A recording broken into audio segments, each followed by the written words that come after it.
अध्यात्म विज्ञान कोई धर्म या संप्रदाय नहीं है, ये स्पिरिचुअल साइंस है जो कुदरत के कानून पर आधारित है। ये विज्ञान पूरे ब्रह्मांड के सभी रहस्यों को उजागर करता है और जीवन के सभी पहलुओं को समझने के लिए एक नई दृष्टि देता है। इसी को आर्ट ऑफ विजन कहते हैं, दुनिया को देखने की एक नई दृष्टि, जो अध्यात्म विज्ञानी परम पूज्य स्वामी श्री कमलेशानंद जी के निर्देशन में सनातन सत्य का अनुसंधान कर हमारे जीवन को प्रकाशित करे। जय सच्चिदानंद।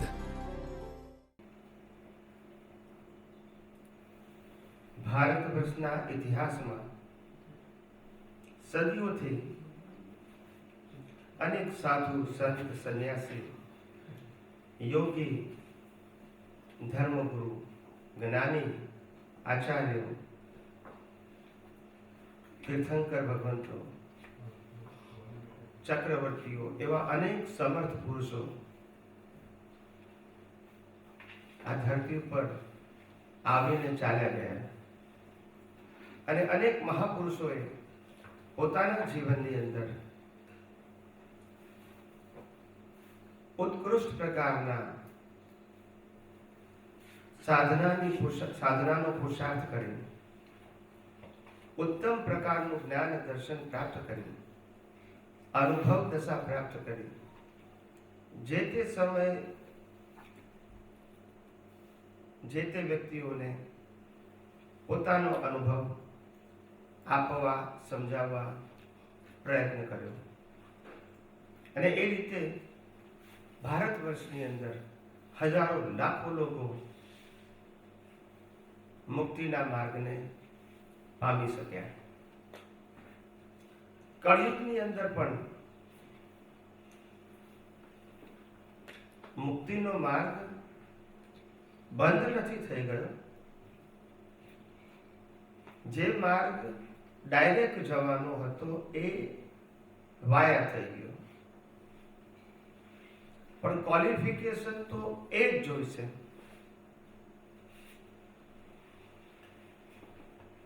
અનાદિકાળથી ઘણા બધાને એવું લાગે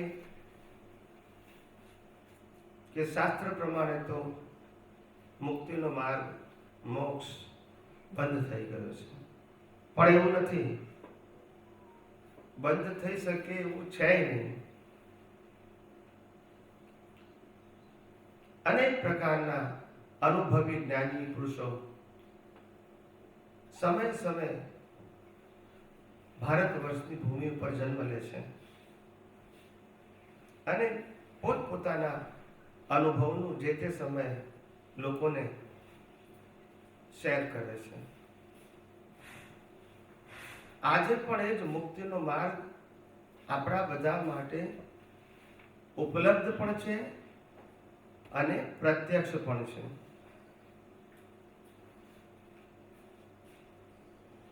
પ્રશ્ન એ છે કે જ્યાં સુધી અનુભવી પુરુષની હાજરી નથી હોતી ત્યારે મુક્તિનો માર્ગ બંધ થઈ ગયો છે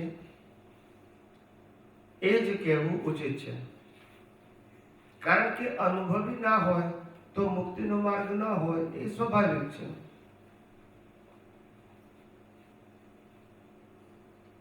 અનેક વખત આપણે ભૂતકાળમાં કહેલું છે, અનુભવી પુરુષ ના હોય ત્યારે ધર્મનો માર્ગ હોય અને ફોર્મેટ હોય, અને ફોર્મેટનું મહત્વ પાપ પુણ્ય અને પ્રાયશ્ચિત પૂરતું છે।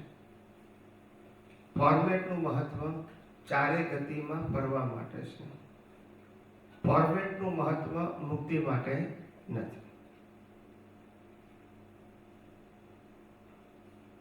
નવા આવ્યા છે એના માટે ફોર્મેટ શબ્દનો મીનિંગ કહી દઉં। ફોર્મેટ એટલે દરેક ધર્મની અંદર એક ભગવાનનું ટાઇટલ હોય, બીજું ગુરુનું ટાઇટલ હોય, ત્રીજું મંદિરનું ટાઇટલ હોય, ચોથું મંત્રનું ટાઇટલ હોય, પાંચમું શાસ્ત્રનું ટાઇટલ હોય, છઠ્ઠું રિચ્યુઅલ્સ હોય, સાતમું સંસ્થા હોય, આઠમું વર્તમાન ગુરુ હોય, ગુરુ શિષ્ય હોય, અને નવમું પ્રોસેશન ગુજરાતીમાં જેને વરઘોડા કહીએ. આ 9 વસ્તુનું એક નામ ફોર્મેટ. સમજી ગયા? ફોર્મેટ એટલે ધર્મ, ફોર્મેટ એટલે પાપ પુણ્ય અને પ્રાયશ્ચિત. અને ફોર્મેટ થી 4 ગતિ પ્રાપ્ત થાય: દેવ ગતિ, નર્ક ગતિ, મનુષ્ય યોનિ અને પશુ યોનિ. 4 માંથી કોઈ પણ એક ગતિ પ્રાપ્ત થઈ શકે, પણ પંચમ ગતિ એટલે મુક્તિ પ્રાપ્ત થઈ શકે નહીં.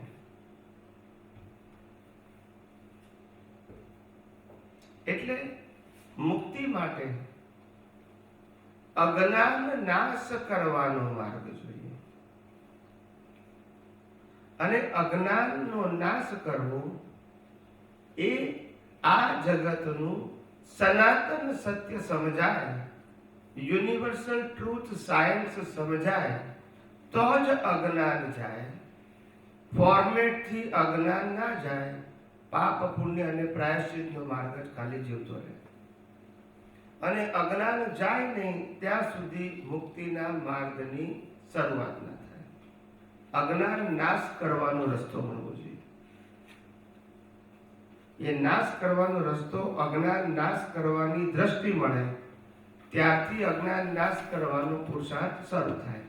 વગર દ્રષ્ટિએ શરૂ થાય નહીં.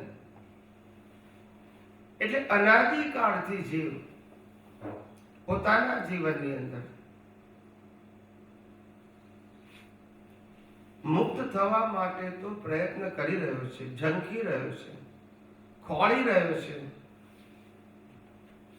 પોતાની જાતે તપ જપ પૂજા પાઠ માળા બધું કરી રહ્યો છે. પણ જ્યાં સુધી અનુભવી પુરુષ મળતા નથી ત્યાં સુધી માર્ગ મળતો નથી. મુક્તિનો માર્ગ કોઈ દિવસ પુસ્તકમાં હોઈ શકે નહીં. ઘણા બધાએ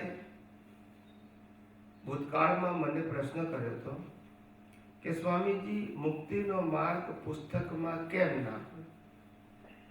પુસ્તકો પણ મુક્ત પુરુષોની વાતોથી જ લખાયેલા છે. ત્યારે મેં કીધું, મુક્તિનો માર્ગ પુસ્તકમાં એટલા માટે ના હોય, દ્રષ્ટિ આપનારો સજીવન જોઈએ. કેવો જોઈએ?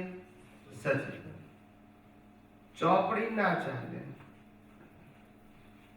ચોપડીમાં દોરેલી કેન્ડલ ક્યારે પ્રકાશ આપી શકે? બોલતા નથી. આપે? કેન્ડલ કોને કહેવાય? એવું કહી શકે પણ પ્રકાશ ના આપી શકે. મુક્તિનો માર્ગ માટે અનુભવી પુરુષ એક્ઝામ્પલ રૂપે જોઈએ. કેવો જોઈએ? એક્ઝામ્પલ રૂપે. અને પુસ્તકો તો જ્યારે મૂળ પુરુષો હોય એના આધારે વાણી નીકળી હોય, એ વાણીના આધારે પુસ્તકો લખાયા હોય, એમાંય કેટલાક કરેક્શન હોય, અને એ પુસ્તકો પાછા જે તે સમયને આધારે લખાયા છે. અને એ આજે પુસ્તક વાંચીએ તો શું થાય? બાપ અને બેટા બે જીવતા હોય અને બંને વચ્ચે આશરે 20 થી 25 વર્ષનો જ ગાળો હોય, બરાબર છે? છતાંય બાપ બેટાને ના સમજી શકે અને બેટો બાપને ના સમજી શકે. બોલતા નથી. હા કે ના? એનું નામ જનરેશન. 20-25 વર્ષના ગેપમાં બે જીવતા છે, એકબીજાને સમજી શકતા નથી.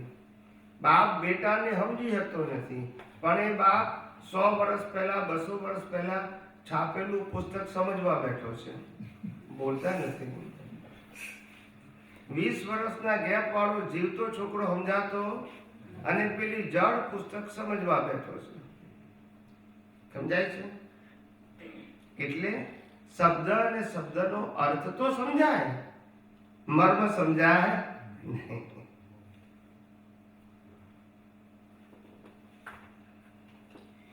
એટલે મર્મ એ જ્ઞાની પુરુષના હૃદયમાં અને અર્થ ચોપડીમાંથી મળે. અર્થ મળે, મર્મ ના મળે.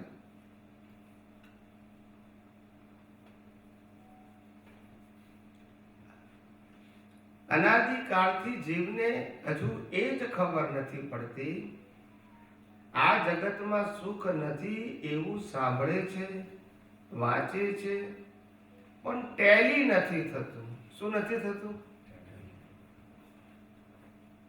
કે આ જગતમાં સુખ નથી એવું શાસ્ત્રમાંથી વાંચે છે, ત્યાગી પુરુષો પાસેથી, સાધુ સંન્યાસી પાસેથી સાંભળે છે ખરો, પોતાની બુદ્ધિથી સમજવા પ્રયત્ન કરે છે, પણ ટેલી નથી થતું. કારણ કે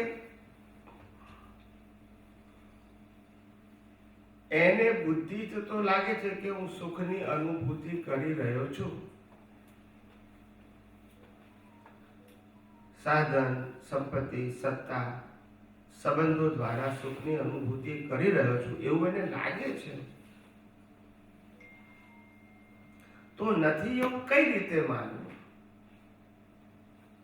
જડ છે, વિનાશી છે, બધું સાચું, પણ ફીલ તો કરીએ છીએ અમે કે સુખ છે એવું.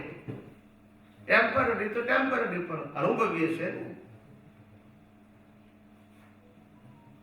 ત્યારે આ વિજ્ઞાને સિદ્ધ કર્યું કે આ જગતમાં સુખ દુઃખ જેવી કોઈ વસ્તુ નથી,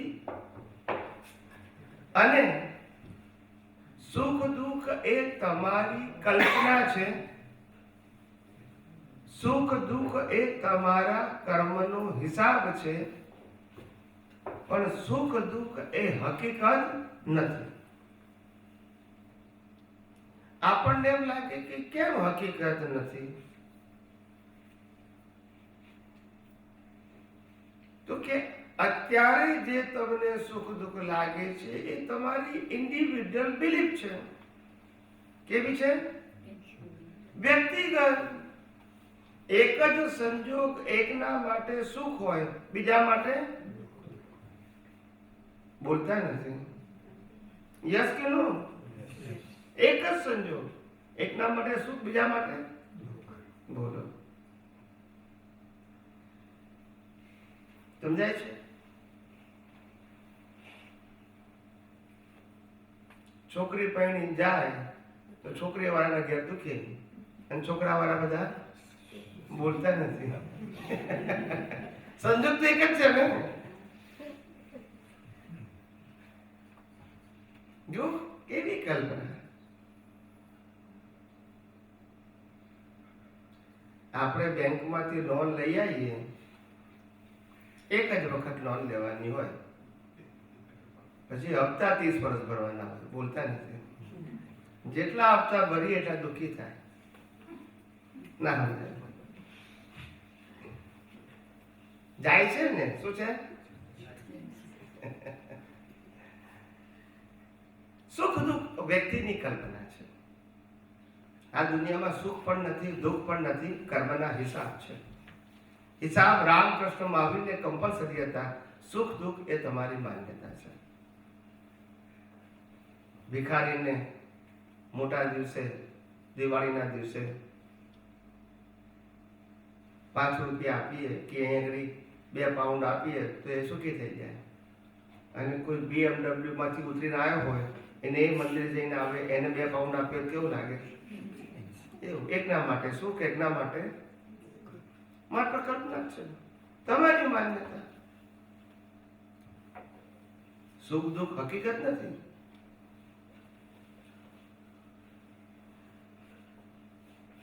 કોઈ આપણો મિત્ર હોય અને આપણી સાથે એની ઉંમર મોટી થઈ ગઈ હોય પણ લગ્ન થયા ના હોય, તો આપણે કહીએ કેમ લગ્ન થતા નથી તારા? તો કે શું કરું, પ્રયત્ન તો બહુ કરું છું.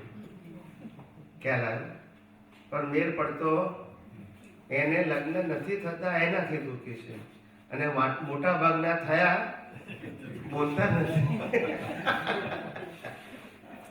દરેકની પોતપોતાની, છોકરાઓ ના હોય ત્યારે કે બાધા રાખો, ને છોકરા આવે ત્યારે આપણે કહેતો હો તમે તો બહુ સુખી છો, તમે તો 4 છોકરા છે, ત્યારે કહેતો હોય એને ખબર પડે. ના હોય તોય દુઃખી, હોય તો દુનિયા જુઓ, દરેકની પોતપોતાની માન્યતા, ફેક્ટ જેવું કશું નથી. કુદરતે આ દુનિયામાં સુખ દુઃખ જેવી વસ્તુ નથી મૂકી, ફક્ત કર્મના હિસાબ છે, એ પૂરા કરવા પડશે. એને સુખ માનો કે દુઃખ માનો, એ રામકૃષ્ણ મહાવીરને પણ ભોગવવા પડે. એટલે આખો આ સંસાર સુખ દુઃખની માન્યતા ઉપર ચાલે છે, અને એનું નામ અજ્ઞાન. આધ્યાત્મ વિજ્ઞાન કહે છે આ શરીર તારું નથી, શરીરને તું ચલાવતો પણ નથી. શરીર જે સત્તા સંપત્તિ સંબંધોને સાધનો દ્વારા કર્મના હિસાબો ભોગવે છે એ પણ તું ભોગવતો નથી, અને જન્મ જીવન મૃત્યુ પણ તારું નથી, એવું આધ્યાત્મ વિજ્ઞાન કહે છે. કારણ કે આ શરીર જે છે ફિઝિકલ બોડી, એની ડિઝાઇન ઇન્ટરનલ સિસ્ટમ કુદરતે બનાવી છે, એટલે બધાની સરખી, કોઈની પાસે પસંદગી નહીં. યસ કે નો? દુનિયાનો કોઈ પણ મનુષ્ય ડિઝાઇન આ જ હોય કે કોઈને 4 હાથ જોઈતા હોય તો મળે, કોઈને આગળ 2 અને પાછળ 2 આંખો જોઈતી હોય તો મળે. ડિઝાઇન કુદરતની, એટલે કમ્પલસરી છે, આમાં તમારી પાસે પસંદગી નથી. ડિઝાઇન કુદરતની. પછી આ ફિઝિકલ બોડી જે પંચ મહાભૂતોનું બનેલું છે, પૃથ્વી જળ વાયુ અગ્નિ આકાશ, એ પણ કોના છે? કુદરતના છે. ત્યાર પછી આ શરીરને 80 થી 100 વર્ષ જીવતું રાખવા માટે, ફિઝિકલ બોડીની વાત કરું છું, 80 થી 100 વર્ષ જીવતું રાખવા માટે હવા પાણી ખોરાક પણ કોણ આપે છે? ડિઝાઇન કુદરતની, શરીર કુદરતનું, હવા પાણી ખોરાક કુદરતના. એને પચાવીને લોહી બનાવવું અને 24 કલાક આખા બોડીમાં સ્પ્રેડ કરવું, એ પણ કોણ કરે? બોલો. નહીં તો આપણે શરીર ક્યાં છીએ અને શરીરમાં કંટ્રોલર આપણે કઈ છીએ? આપણે શરીરમાં કહીએ છીએ છે કોઈ જગ્યાએ, અને શરીરનો કંટ્રોલ બી આપણી પાસે છે. તો પછી સુખ દુઃખ શરીરને થાય છે કે આપણને થાય છે?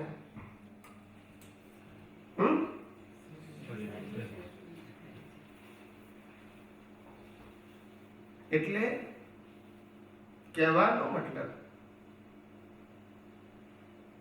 આપણે પોતે મન વચન કાયાથી મુક્ત એવા ચેતન, અવિનાશી અને અનંત શક્તિ વાળા એવા શુદ્ધ આત્મા છે. અને મન વચન કાયાની અવસ્થા માત્ર કુદરતી છે. જન્મ જીવન મૃત્યુ બધું પણ શરીરનું છે, અને કુદરતી રચના છે. સત્તા સંપત્તિ સંબંધ સાધન બધું પણ શરીરનું છે અને કુદરતી રચના છે. યસ કે નો? તો સુખ દુઃખ એ આપણો સબ્જેક્ટ નથી. આપણો એટલે શુદ્ધ આત્માનો સબ્જેક્ટ નથી. અને શરીર તો આપણે છીએ નહીં, નથી આપણે શરીર, નથી ચલાવનાર, નથી જન્મ જીવન મૃત્યુ આપણું, નથી સત્તા સંપત્તિ સંબંધ સાધન આપણા. કોઈ જાતનું કનેક્શન છે? તો આ ખુલ્લું પાડ્યું આધ્યાત્મ વિજ્ઞાને, ટેલી કરી આપ્યું કે તમે શરીર નથી જ, માનો કે ના માનો, પણ તમે શરીર નથી, નંબર 1. અને બીજું, શરીરનું કંટ્રોલ પણ તમારી પાસે નથી. જન્મ જીવન મૃત્યુ પણ તમારા હાથમાં નથી. સત્તા, સંપત્તિ, સાધન, સંબંધો અને સાધનો પણ તમારા હાથમાં નથી. કશું જ તમારા હાથમાં નથી. અને તમારા હાથમાં નથી માટે કુદરત કહે છે તમે જવાબદાર પણ જો તમે માલિકી કરશો, કરતા ભાવ કરશો, ભોગતા ભાવ કરશો તો પછી જવાબદાર છો. કુદરત કે તમે કરતા નથી, ભોગતા નથી ને માલિકે નથી. કારણ કે જે કંઈ પ્રોવાઈડ કરું છું, સંજોગો અને આદિ એ બધું હું જ આપું છું. માટે તમે જવાબદાર નથી. પણ તમે પોતે કરતા થશો, તમે માલિક થશો, તમે ભોગતા થશો તો પછી જવાબદાર થશો. આવું ક્લિયર કટ કુદરતનો કાનૂન છે. સમજાય છે? માટે અનાદિકાળથી આપણે આ જગતની અંદર અજ્ઞાનતાથી જ ભટક્યા કરતા હતા. અજ્ઞાનતા બે પ્રકારની. એક તો રિલેટિવ સત્યને ન માનવું, એ પહેલું અજ્ઞાન. શું કીધું? અને બીજું રિલેટિવ સત્યને માનવું અને સનાતન સત્ય ના માનવું, આ બીજું અજ્ઞાન. પહેલું રિલેટિવ સત્યને ન માનવું એ પહેલું અજ્ઞાન. પહેલું અજ્ઞાન કઈ રીતે? તો કે છે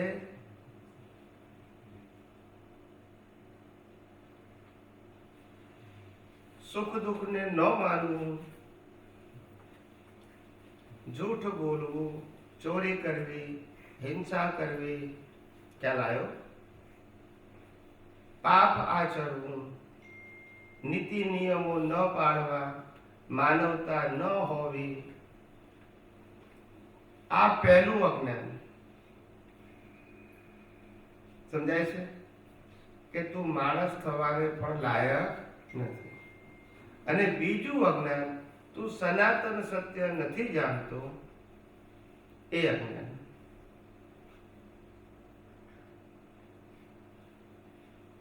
સનાતન સત્ય નથી જાણતો અને રિલેટિવ સત્યને સનાતન સત્ય માને છે, એ બીજું અજ્ઞાન. પહેલું અજ્ઞાન એ પ્રાઇમરી છે, માણસ થવાની લાયકાત. અને બીજું અજ્ઞાન એ ચાર ગતિમાં ફરવું અથવા મોક્ષે જવું, એ ઓપ્શન માટે છે.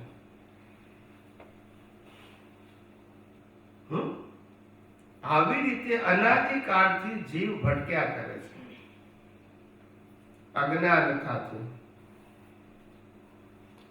બધા એવું કે છે કે અજ્ઞાનતાથી જીવ ભટકે છે, એવું કે છે ખરા, પણ અજ્ઞાન કોને કહેવાય નથી બતાવતા. ચોરી કરવી એને અજ્ઞાન કહેવાય, જૂઠ બોલવું એને અજ્ઞાન કહેવાય, હિંસા કરવી એને અજ્ઞાન કહેવાય, ભગવાનને ન માનવું એને અજ્ઞાન કહેવાય, મંદિર ન જવું એને અજ્ઞાન કહેવાય, ખ્યાલ આવે? પૂજા પાઠ ન કરવા એને અજ્ઞાન કહેવાય, તપ જપ ન કરવા એને અજ્ઞાન કહેવાય. આવા અજ્ઞાન બતાવશે, બોલતા નથી. ખરેખર અજ્ઞાન શું છે બતાવશે.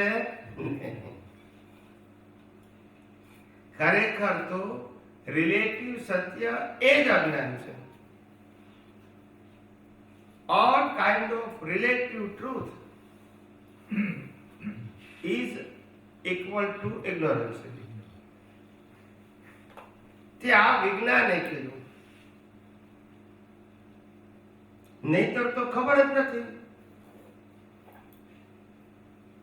પહેલા તો આપણે એમ કહીએ કે ભાઈ આપણે ધર્મને ફોલો નથી કરતા અથવા તો માનવતા નથી માટે અજ્ઞાન છે.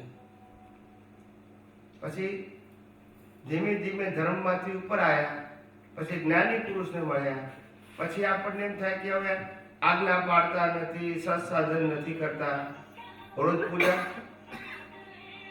પૂજા આરતી નથી કરતા, ખ્યાલ? રોજ પૂજા આરતી નથી કરતા, તપ જપ નથી કરતા, એને અજ્ઞાન કહેવાય, ખ્યાલ? પણ આ અજ્ઞાનમાં નથી આવતું. આ અજ્ઞાનને આધ્યાત્મ સાથે કોઈ લેવા દેવા આને પાપ પુણ્ય સાથે લેવા દેવા છે. આ બધું શેના માટે હતું? પુણ્ય કરો, પાપ ન કરો, અને પાપ થાય તો પ્રાયશ્ચિત કરો. એને અજ્ઞાન નાશ કરવા સાથે કોઈ લેવા દેવા નથી. એટલે અનાદિકાળથી આ રીતે જ ભટકતા હતા. અહીંયા આધ્યાત્મ વિજ્ઞાને અજ્ઞાનની પરિભાષા આપી.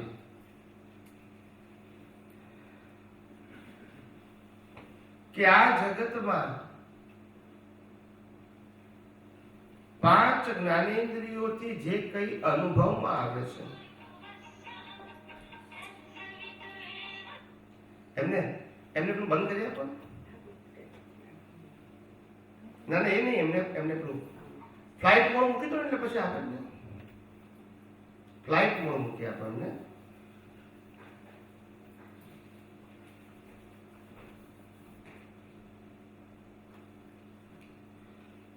એટલે અનાદિકાળથી અજ્ઞાનની જે પરિભાષા સમજવી જોઈએ તે કોઈએ કહી નહીં.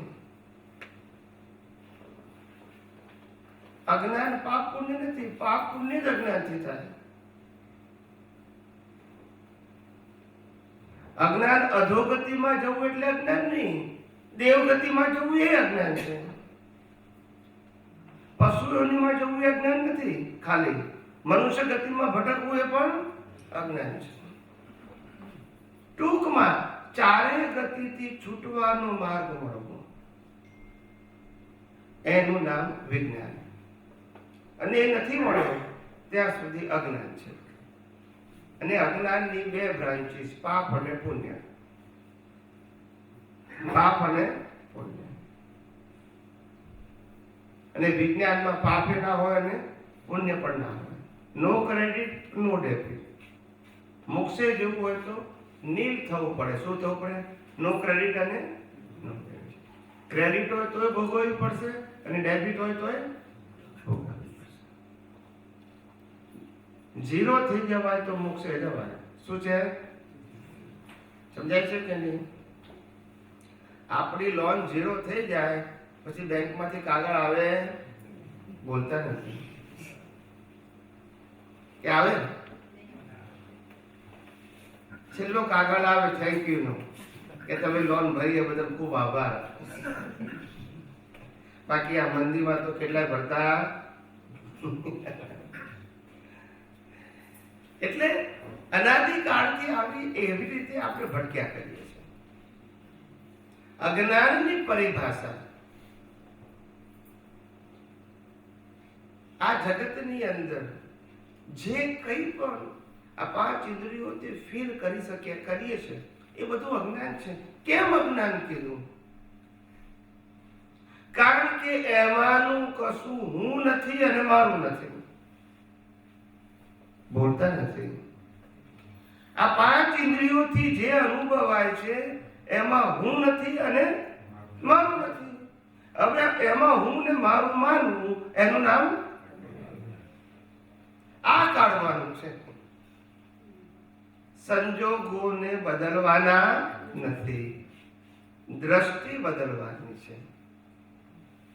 કે આ મન વચન કાયામાં હું નથી અને મન વચન કાયા સાથે સંકળાયેલા સત્તા, સંપત્તિ, સંબંધ અને સાધનો પણ મારા અને જન્મ, જીવન અને મૃત્યુ પણ મારું.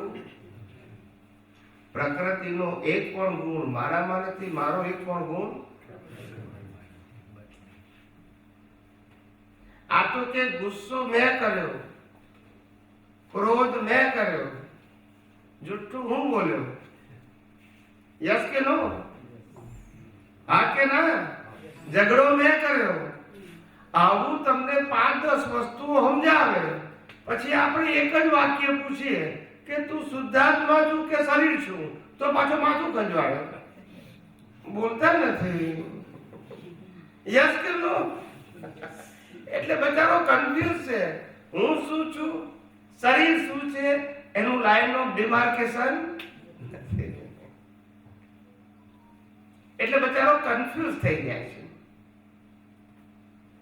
તારે વિજ્ઞાન, આધ્યાત્મ વિજ્ઞાન કહે છે મન, વચન, કાયા દ્વારા જન્મથી મોત સુધી જે કંઈ પણ થાય છે એના માટે કુદરત કહે છે કોઈ પણ મનુષ્ય 100% જવાબદાર નથી. અનેક પ્રકારના યુદ્ધો કરે, રાજપાટ ભોગવે, વૈભવ ભોગવે, તો પણ જવાબદાર નથી. જો એ કરતા ભાવ, ભોગતા ભાવ અને માલિકી ભાવ ન કરે તો. પ્રશ્ન દ્રષ્ટિનો છે, મન વચન કાયાની ક્રિયાનો નથી. અને ધર્મો બધા મન વચન કાયા ઉપર ચાલે છે. આમ કરો, આમ કરો, આમ કરો, એમ જ કે ને. અને એવું ના કહે તો ચાલે નહીં. એક ધર્મથી બીજા ધર્મનો તફાવત કઈ રીતે મળે? એક રિલિજન અને બીજો રિલિજન, એમાં ડિફરન્સ કઈ રીતે મળે? ફોર્મેટથી. આમાં ભગવાન જુદા, આમાં જુદા, આમાં ગુરુ જુદા, આમાં જુદા, આ મંદિર જુદું, પેલું મંદિર જુદું, આ મંત્ર જુદા, પેલા મંત્ર જુદા, આ શાસ્ત્ર જુદા, પેલા શાસ્ત્ર જુદા, આની રિચ્યુઅલ જુદી, આની રિચ્યુઅલ જુદી. યસ કે નો?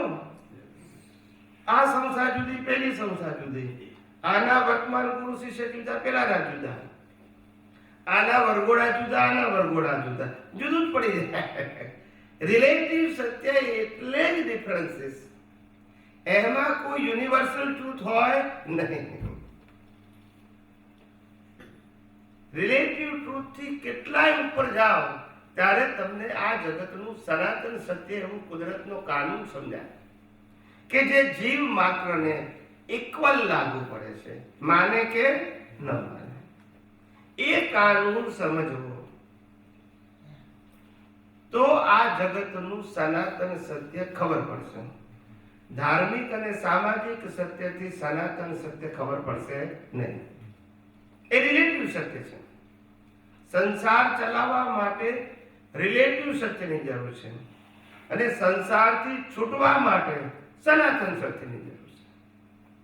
હવે છૂટવું હોય છે અને રિલેટિવ સત્યને છોડવું નથી, બે કેમનું બનશે? આ ભ્રાંતિ ઊભી થઈ છે. માઇક ઓછું. આ ભ્રાંતિ ઊભી થઈ છે અને આ ભ્રાંતિની અંદર એટલા બધા લોકો ગૂંચાયા છે. હિન્દુસ્તાનના કરોડો લોકો બચારા ગૂંચાયા છે. બધાને મોક્ષે જવું છે એવું નથી, પણ બધાને સમાધાન તો જોઈએ જ છે.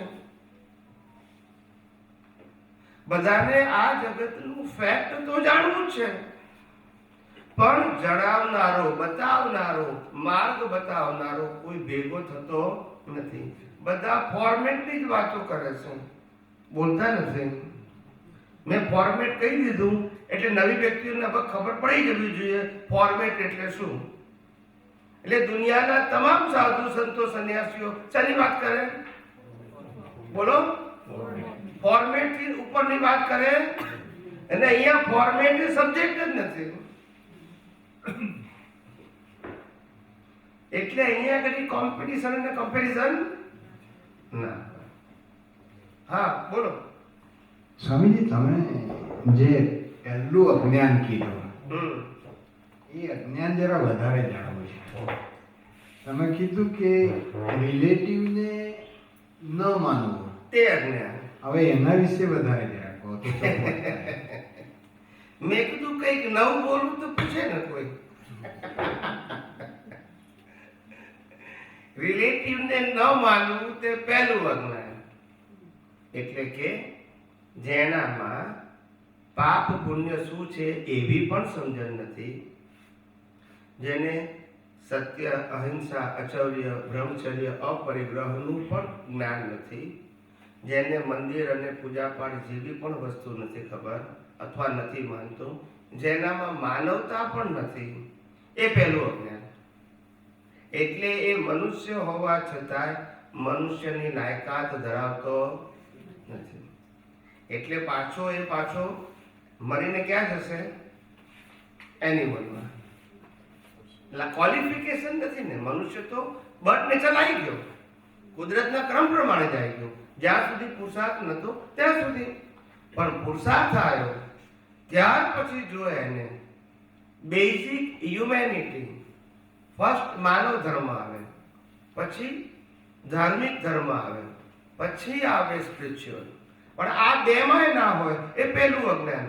મનુષ્ય થવાની જ લાયકાત ધરાવતું નથી. નથી કહેતા આપણે કોઈ માણસ આખો દિવસ બહુ ઝઘડ કરતો હોય તો કે જે આ કૂતરા જેવો છે, લડ્યા કરતો હોય તો કે ગધેડા જેવો છે, અને દોડ કરતો હોય તો કે ઘોડા જેવો છે. બોલતા જ નથી. ખ્યાલ આવે? પણ તમે કોઈ પ્રાણીઓને સાંભળ્યું? ઘોડાને કોઈએ કીધું કે તું માણસ જેવો છું, ગધેડાને કીધું કે માણસ જેવો છું? બોલતા નથી. માણસને જ કહેવું પડે, કારણ કે છે માણસ પણ લક્ષણ એનિમલના છે. શું છે? લક્ષણ કેવા છે? એનિમલના છે. એટલે આ પહેલું અજ્ઞાન. એટલે પહેલું હ્યુમેનિટી હોવી જોઈએ માણસમાં, મેચ્યોરિટી, હ્યુમન મેચ્યોરિટી તરીકે. પછી ધાર્મિક આવે અને પછી આધ્યાત્મિક આવે. આ ન હોય તો માણસ પશુ સમાન છે. શું છે? પશુ સમાન. એટલે પહેલું અજ્ઞાન આ છે. Qualification of human life is required the humanity. ત્યાર પછી ધાર્મિક આવે, પાપ પુણ્ય આવે. ત્યાર પછી આવે આધ્યાત્મ. અને માનવતા અને પાપ પુણ્ય એ બંને વસ્તુઓ નજીકની છે. શું છે? જેમ આપણે બધા પાપ પુણ્ય માને છે, ફોરેનના લોકો પાપ પુણ્ય નથી માનતા, પણ હ્યુમેનિટી તો છે ને. હ્યુમેનિટીનું ફળ પણ પાપ પુણ્ય જ છે. ખ્યાલ આવ્યો? અને ધાર્મિક શુભ ક્રિયાઓનું ફળ પણ પુણ્ય છે. એટલે આ મનુષ્યનું સ્ટેટસ બચાવવા માટે છે, અને પેલું મનુષ્યના સ્ટેટસથી મુક્ત થવા માટે છે, કાયમી. એ આધ્યાત્મ છે. આવી રીતે આ ડિફરન્સ છે. સમજાયું પ્રભુ?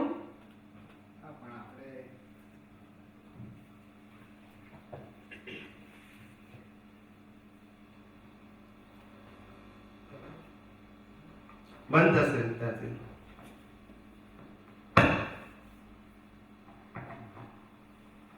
પણ સ્વામીજી, મારો પ્રશ્ન એ છે, પ્રશ્ન તો ના કહેવાય, પણ આપણે જ્યારે વિજ્ઞાનની વાત કરીએ છીએ ત્યારે ચાહે અજ્ઞાન હોય, જ્ઞાન હોય, તો એ બે સબ્જેક્ટ તો અજ્ઞાનતા ઉપર છે જ. યસ. જ્યારે આપણે વિજ્ઞાનની વાત કરીએ છીએ, અને હું એવું માનું છું કે આ વિજ્ઞાનને સાંભળનારા જેટલા પણ મહાત્માઓ છે એમને પેલું જે ઓરિજિનલ જે અજ્ઞાનની વાત કરી એ તો પ્રશ્ન ઊભો થતો નથી એમના માટે. બીજી કોઈ દ્રષ્ટિએ હોય તો અમને વધારે જણાવો. પણ મારું એવું માનવું છે કે આ લેવલ એટલે કે વ્યવહાર, આપણે કહીએ છીએ વ્યવહારમાં પણ ડેવલપમેન્ટ હોય છે. ડેવલપમેન્ટ બે જાતના હોય, વ્યવહારનું પણ હોય અને અધ્યાત્મનું પણ હોય. અધ્યાત્મનું સ્ટેડી બેઝ ઉપર વધતું જાય, પેલું નેક્સ્ટ બર્થમાં. એ જે મૂળ જ્ઞાનની વાત કરીએ તો બેસતી નથી મને, કારણ કે એ સબ્જેક્ટ આ બધાએ પાસ કરી દીધો છે, એમાં ડેવલપ થઈને અત્યારે આપની સમક્ષ બેઠા છીએ. એ સિવાયનું વધારે નહીં હોય તો વધારે સમજણ નીચમાં જાય. એટલે આમાં શું થાય કે અનુભવી જ્ઞાની પુરુષની વાતો કેવી હોય, જે અત્યાર સુધી જે ફર્સ્ટ ટાઈમ આવે છે સાંભળીને એને પણ ખબર પડે છે કે પહેલેથી જ્યારે આ સાંભળે છે ત્યારે મળ્યા પહેલા એના 90% પ્રશ્નોનું સમાધાન થઈ ગયું હોય ને. એટલે કેટલીક વાતો એવી હોય કે જેને ખબર ના પડે, જે નવો છે તેને, કારણ કે આ તો ઘણા બધા સાંભળવાના, આપણા બેઠેલા છે એટલે સાંભળવાનું છે જ નહીં. ટીવીમાં આવશે તો લાખો લોકો સાંભળવાના. તો એની કેટલીક પ્રાઇમરી જે મિસઅન્ડરસ્ટેન્ડિંગ છે આ વાત ઉડી જાય. આજે ઘણી બધી વાતો એવી હોય કે હું અનેક વખત કરી ચૂક્યો હું, એ જ કરતો હું, પણ અમારો આશય એવો હોય આ કરવા પાછળ કે કોઈ વ્યક્તિ કદાચ ભૂલે ચૂકે પણ, વિધાઉટ ઇન્ટરેસ્ટ પણ, અનનોઈંગલી એકાદ શબ્દ એકાદ સત્સંગ ક્લિક થઈ જાય એનાથી, અને જો સાંભળે તો પણ એના ઘણા બધા પ્રશ્નોનું સમાધાન થઈ જાય ને, અને પછી આગળ વધે. એટલે ભૂતકાળમાં એટલા બધા એવા હજારો પ્રસંગ બન્યા છે, 2-5 નહીં, કે જેને પહેલી વખત સાંભળ્યું હોય, પ્રત્યક્ષ નહીં પરોક્ષ, યુટ્યુબ કે ટીવી દ્વારા, અને આખું એને એમ લાગ્યું કે હું જે કેટલા વર્ષોથી ખોળી રહ્યો હતો એ મને મળી ગયું. હવે મેં તો પ્રશ્ન જવાબ એને વ્યક્તિગત આપ્યો નથી, એ મને મળ્યો નથી, પણ એવું બેઝિક વસ્તુ લિંક વાઇઝ મળે કે એની ક્લેરિટી મળી જાય વગર પૂછે. મારો કાયમ માટે આ આશય હોય છે, અને એ આશય હજારો વ્યક્તિના અનુભવ ઉપરથી સિદ્ધ થયો છે. કારણ કે મેં પહેલાંય કીધું, વિજ્ઞાન લાંબુ હોતું નથી, પ્રિન્સિપલ હોય, થિયરી ના હોય. પણ તમે જેટલા એંગલથી પ્રશ્ન પૂછશો એટલા એંગલથી હું જવાબ આપીશ. વિજ્ઞાન વિશાળ નથી, પણ એક સિદ્ધાંતના 360 એંગલ હોય, એ જેમ પૂછાય એમ નીકળે. તીર્થંકર ભગવાનને પણ જેટલા પ્રશ્ન પૂછો એટલા જવાબ આપે, પણ જે નથી પૂછ્યા એ બધા સમજી ગયા છે એવું કહેવાની જરૂર, પણ પૂછ્યા નથી તો નીકળે નહીં. એ શું કરે? પણ પૂછવા ઉપર બધો આધાર છે. એટલે આવી બધી વાતો જ્યારે થાય ત્યારે કેટલાકના મનમાં પ્રશ્ન ઊભા થાય, એ પૂછે અને પાછો એનો વિગતવાર જવાબ મળી જાય. એટલે ઘણી બધી વાતો એવી હોય કે જે મને એમ થાય કે આ સબ્જેક્ટ ઉપર કંઈ પૂછાય એટલે હું કંઈક એવું બોલું ને, પછી એમાંથી પ્રશ્ન બધા ઊભા થાય, અને પછી પાછું એનું બધું કવર અપ થઈ જાય. કારણ કે એક વસ્તુ ધ્યાન રાખો કે આ દુનિયાની અંદર જે પરંપરા ચાલી રહી છે, રિલેટિવ સત્યની પરંપરા, ધાર્મિક અને સામાજિક, એ પરંપરાથી વિપરીત બોલવું એ બહુ જ મોટું રિસ્ક છે. શું છે? પરંપરાગત વાત કરવી તો સારી છે કે બધા બોલે છે, સમજાય છે, પણ પરંપરાથી વિરુદ્ધ અથવા તો વિપરીત પણ સૈદ્ધાંતિક બોલવું અને કન્વિન્સ કરવું એ સહેલું નથી. આજે દુનિયાના તમામ ધર્મો કે છે ફોર્મેટની વાત કરે છે, તો ધર્મો વાળા તો કોઈ ફોર્મેટની વાત કરી જ ના શકે કે આ ફોર્મેટ છે અમારું. જે ધર્મથી ઉપર ગયો એ ફોર્મેટ કહી શકે, ધર્મ વાળો કઈ કહી શકે, કોઈ પણ ધર્મ વાળો હોય. આજે દુનિયાનો કોઈ પણ ધર્મ વાળો એવું ના કહી શકે કે અમે જેને સિમ્બોલિક મંદિરમાં માનીએ છીએ એ ભગવાન નથી. માની શકે? ના માની શકે. આપણે ત્યાં આખું રિવર્સ કહીએ છીએ. આજે દુનિયાના તમામ ધર્મો, હિન્દુ, મુસલમાન, ક્રિશ્ચન, બધા ધર્મો વાત કરે છે ક્ષમાપનાની. આપણે કીધું કે માફી માંગવી એ કદાચ વ્યવહાર સત્ય હોઈ શકે, પણ સનાતન સત્ય નથી. એ અજ્ઞાનના ભેદ ઉપર પ્રોસેસ છે. પ્રભુ કોણ બોલી શકે? માફી માંગો તો બધા જ એક્સેપ્ટ કરશે ને. અને પાછું વિપરીત બોલી અને પ્રૂવ કરવાનું, that is important. It's not like a dialogue, ચલો બોલી ગયા, એવું ના ચાલે. એક વસ્તુ સિદ્ધ કરવી પડે. આજે આપણે બોલી ગયા કે શરીર જળ છે, વિનાશી છે, મિકેનિકલ છે, બોલી તો ગયા, જવાબ તો સાચું છે, પણ માણસને એક્સેપ્ટ કઈ રીતે થાય? ત્યારે આવું સિસ્ટમેટિક સમજાવાય કે શરીરની ડિઝાઇન કુદરતે બનાવી છે, પંચમહાભૂતોનું શરીર કુદરતનું છે, એને જીવતું રાખવા માટે હવા, પાણી, ખોરાક કુદરત આપે છે, એને પચાવીને લોહી બનાવી ને આખા શરીરમાં 24 કલાક ચલાવે કુદરત છે. આમાં તો કોઈ આર્ગ્યુમેન્ટ ના કરી શકે ને. પણ આવું કોઈ કહ્યું? ત્યારે વિજ્ઞાને સિદ્ધ કર્યું કે શરીરનો ક્રિએટર, ઓપરેટર, ડિસ્ટ્રોયર કુદરત છે. જવાબ બોલી જવો એ ઇમ્પોર્ટન્ટ નથી. Scientific process is a most important. વૈજ્ઞાનિક પ્રક્રિયા અગત્યની છે, ટાઇટલ અગત્યનું નથી. જ્ઞાની પુરુષ, હમણાં જ એક ભાઈનો ફોન હતો, બહુ લર્નેડ માણસ હતા, અને એમને એક આપતા પુત્રે મેસેજ મોકલ્યો કે મેં તમારો અને કમલેશ આનંદજી વચ્ચેનો ટીવીમાં સંવાદ જોયો હિન્દી ભાષીમાં, અને એમાંથી મને પ્રશ્ન ઊભો થયો. આપતો પુત્ર દાદા ભગવાનનો પ્રશ્ન પૂછે છે. આપણે નામ નહીં બોલીએ, નામનો મતલબ નથી, મેસેજનો મતલબ છે.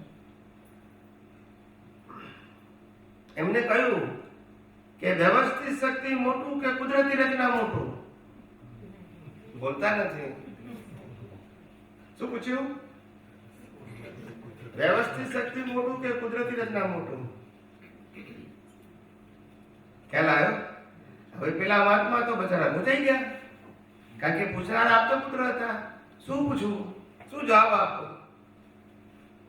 એટલે એમને એ મેસેજ મને રીસેન્ડ કર્યો. શું કર્યો?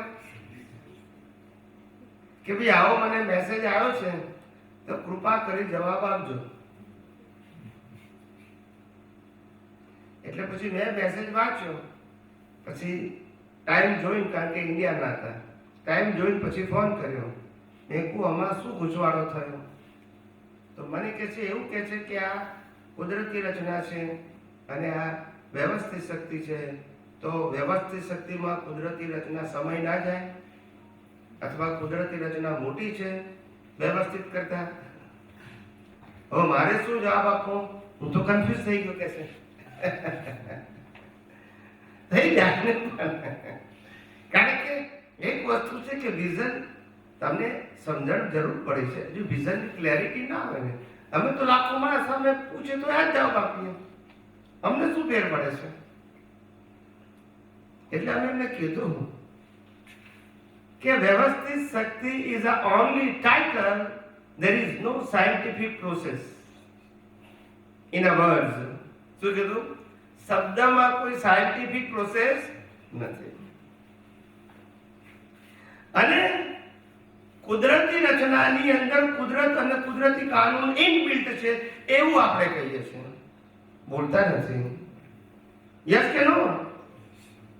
તમે કુદરતી રચના જુઓ, જોવાનું કુદરતી રચના, પણ તમને લક્ષમાં હોવું જોઈએ આની અંદર 6 તત્વો અને કુદરતનો કાનૂન કુદરતી રચનામાં ઇનબિલ્ટ છે. માટે કુદરત, કુદરતી કાનૂન અને કુદરતી રચનાની હોલ પ્રોસેસનું એક ટાઇટલ વ્યવસ્થિત શક્તિ. સમજાયું? અને તમે ખાલી વ્યવસ્થિત બોલશો તો તમને સાયન્સ સમજાશે ને, ઇટ્સ અ રેડીમેડ આન્સર. અને નથી સમજાવ્યું એની સાબિતી એ છે, આજ દિન સુધી મન વચન કાયની ક્રિયામાં પુરુષાર્થ માને છે. બોલતા નથી. જો વિજ્ઞાન સમજાયું હોય તો મન વચન કાયની ક્રિયામાં પુરુષાર્થ માને નહીં. આ પુરાવો આપું છું પાછો. અચ્છા, પછી બીજું શું કીધું? કે દાદા ભગવાને પણ કહ્યું છે કે કુદરતી રચના એ જ પૂર્ણ વ્યવસ્થિત છે. બોલતા નથી. કુદરતી રચના એ, અને દાદા ભગવાન જે બોલ્યા એ કવિરાજે પદમાં લખ્યું, કુદરતી રચના પૂર્ણ વ્યવસ્થિત સમજેવો ભગવાન હે. સાંભળ્યું છે કે નહીં? બોલતા નથી. હવે તમને પૂછો, તમે ગભરાઈ જાઓ? એટલે બધું ક્લિયર હોય, ગોળ ગોળ ના હોય કશું. યસ, મને એનો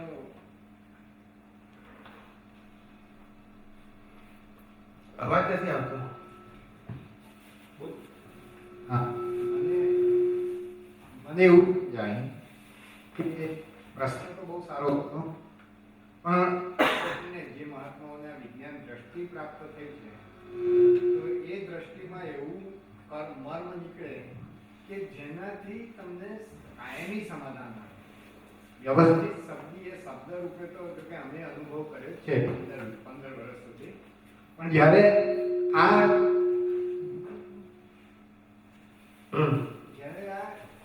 કુદરતના કાનૂન, કુદરતી રચના, જે આખી પ્રોસેસ છે, એ પ્રોસેસ સમજ્યા પછી પ્રશ્ન ઉપસ્થિત નથી થતો. તો that is to be called as science. એટલે કાયમી સમાધાન ત્યાં મળે. એટલે મારી દ્રષ્ટિમાં હું કહું કે આ કુદરતી રચના એ ટોપ પર જાય વ્યવસ્થિત, એ પરિણામ રૂપે છેલ્લો શબ્દ રૂપે છે. હજુ પણ વ્યક્તિ વિશેષ દ્રષ્ટિ બદલાતી નથી. કઈ દ્રષ્ટિ? વ્યક્તિ વિશેષ. તમે ગમે એટલી સાયન્સની વાત કરો, પણ મારે દાદા ભગવાન શું બોલ્યા છે એ જ મારે માનવું છે. તો પછી શું કરવાનું? વ્યક્તિ વિશેષ ક્યારે હું કહું છું કે રામ બોલ્યા એ માનો, કૃષ્ણ બોલ્યા એ માનો, મહાવીર બોલ્યા એવું કહું છું? હું શું કહું છું? સનાતન સત્યને માનો, જે મારું નથી, કોઈનું નથી. એ કુદરતનું હતું, કુદરતનું છે, કુદરતની પાસે રહેવાનું છે. તમારે તો ખાલી અનુભવ કરવાનો છે. યસ કે નો? એમાં કોઈ વ્યક્તિની તો વાત જ નથી, મારી પોતાની વાત નથી. પણ જે લોકોને વ્યક્તિ વિશે છે એ વ્યક્તિ જે બોલ્યા છે શબ્દ એ જ અમારા માટે બ્રહ્મ વાક્ય છે. તો શું કરીએ?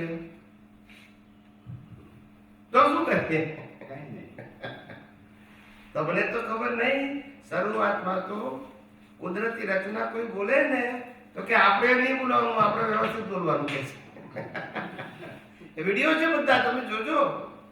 પણ એની એ આપણો ડિટેલિંગમાં જવાનો વિષય નથી, પણ કહું છું એટલે તમને બધાને પણ કહું છું, વ્યક્તિ વિશેષ જ્યાં સુધી પકડ રાખશો તો એ તમારા માટે આવરણ બની જશે. મારો પ્રશ્ન સનાતન સત્ય સમજવાનો હોવો જોઈએ. કોઈ પણ વ્યક્તિએ ગમે તે કીધું હોય, પણ તે કન્વર્ટેડ યુનિવર્સલ ટ્રુથ તો પછી મારા માટે ઇમ્પોર્ટન્ટ છે. પણ view point of the persons હોય તો મારા માટે ઇમ્પોર્ટન્ટ નથી, રોંગ પણ નથી અને ઇમ્પોર્ટન્ટ પણ નથી. સનાતન સત્ય કોઈ પણ કહી શકે, એનો વાંધો નથી, પણ સનાતન સત્ય હોવું જોઈએ, વ્યક્તિ વિશેષ નહીં. રામકૃષ્ણ મહાવીરને પણ સનાતન સત્યનો અનુભવ થયેલો. પણ તમે એમ કહો છો કે આ રામનું છે એટલે કૃષ્ણનું ના માનવું, ને કૃષ્ણનું છે એટલે મહાવીરનું ના માનવું, ને મહાવીરનું હોય તો સિંહનું ના માનવું, તો પછી વ્યક્તિ વિશેષ છે. યસ કે નો? સનાતન સત્ય કોઈનું હોઈ શકે નહીં અને કોઈને પણ અનુભવ થઈ શકે. આ ભ્રાંતિ તોડવાની છે અને આ ભ્રાંતિ તોડતા તોડતા દમ નીકળી જાય. કારણ કે કેટલાય અવતારોથી માણસ વ્યક્તિને સરેન્ડર થવા ટેવાઈ ગયો છે. મને આમનું ગમે છે, પછી હવે આ નથી ગમતું તો પછી હવે આમનું ગમે છે, એ નથી તો પછી હવે આમનું ગમે છે, એ નથી તો કોઈ વ્યક્તિના ગમવાનો કેમ પ્રશ્ન આવે છે? તમે એમ નથી કહેતા કે મને સનાતન સત્ય ગમે છે, એવું કેમ નથી બોલતા? પછી મગન બી કે છગન બી કે વ્યક્તિનો ક્યાં પ્રશ્ન છે? The person is only speaker. પણ તમે પર્સનને ઓનર તરીકે માનો છો, માટે તમે વિજ્ઞાન સમજવામાં કાચા પડી જાઓ છો. Speaker is different thing and the creator is different thing. સનાતન સત્યનો ક્રિએટર કુદરત જ હોય, વ્યક્તિ ના હોઈ શકે. સ્પીકર હોઈ શકે, શું હોઈ શકે? સ્પીકર. પણ ક્રિએટર ના હોઈ શકે. તમારે ક્રિએટર તરીકે કેવું છે? એટલે કોઈ પણ વ્યક્તિ એમ કે આમનું સનાતન સત્ય છે તો પછી આપણે સમજવાનું કે કામનું નથી. આપણે વ્યક્તિ વિશેષ વાત છે. આપણે સનાતન સત્ય સમજવા બેઠા છે જે કુદરતના કાનૂન ઉપર આધારિત છે. પણ અનાદિકાળથી આ જે ઘરેડ પડી ગઈ છે ને એમાંથી બહાર નીકળવું બહુ મુશ્કેલ છે, બહુ મુશ્કેલ છે. અમે કુદરતી રીતે એવું આગલા અવતારનું એવું ડેવલપમેન્ટ લઈને આવ્યા કે જૈન ધર્મમાં ચુસ્ત પરિવારમાં જન્મેલા હોવા છતાં અને જૈન ધર્મમાં નાની ઉંમરથી અભ્યાસ કર્યો હોવા છતાં પણ અમને ધર્મ વિશેષતા ચોંટી નહીં. અને ચોંટી હોય તો અન્ય ધર્મોના ગ્રંથો વાંચ્યા ના હોય. ત્યાર પછી અમે દાદા ભગવાનમાં ગયા તોય અમને વાંધો ના આવ્યો.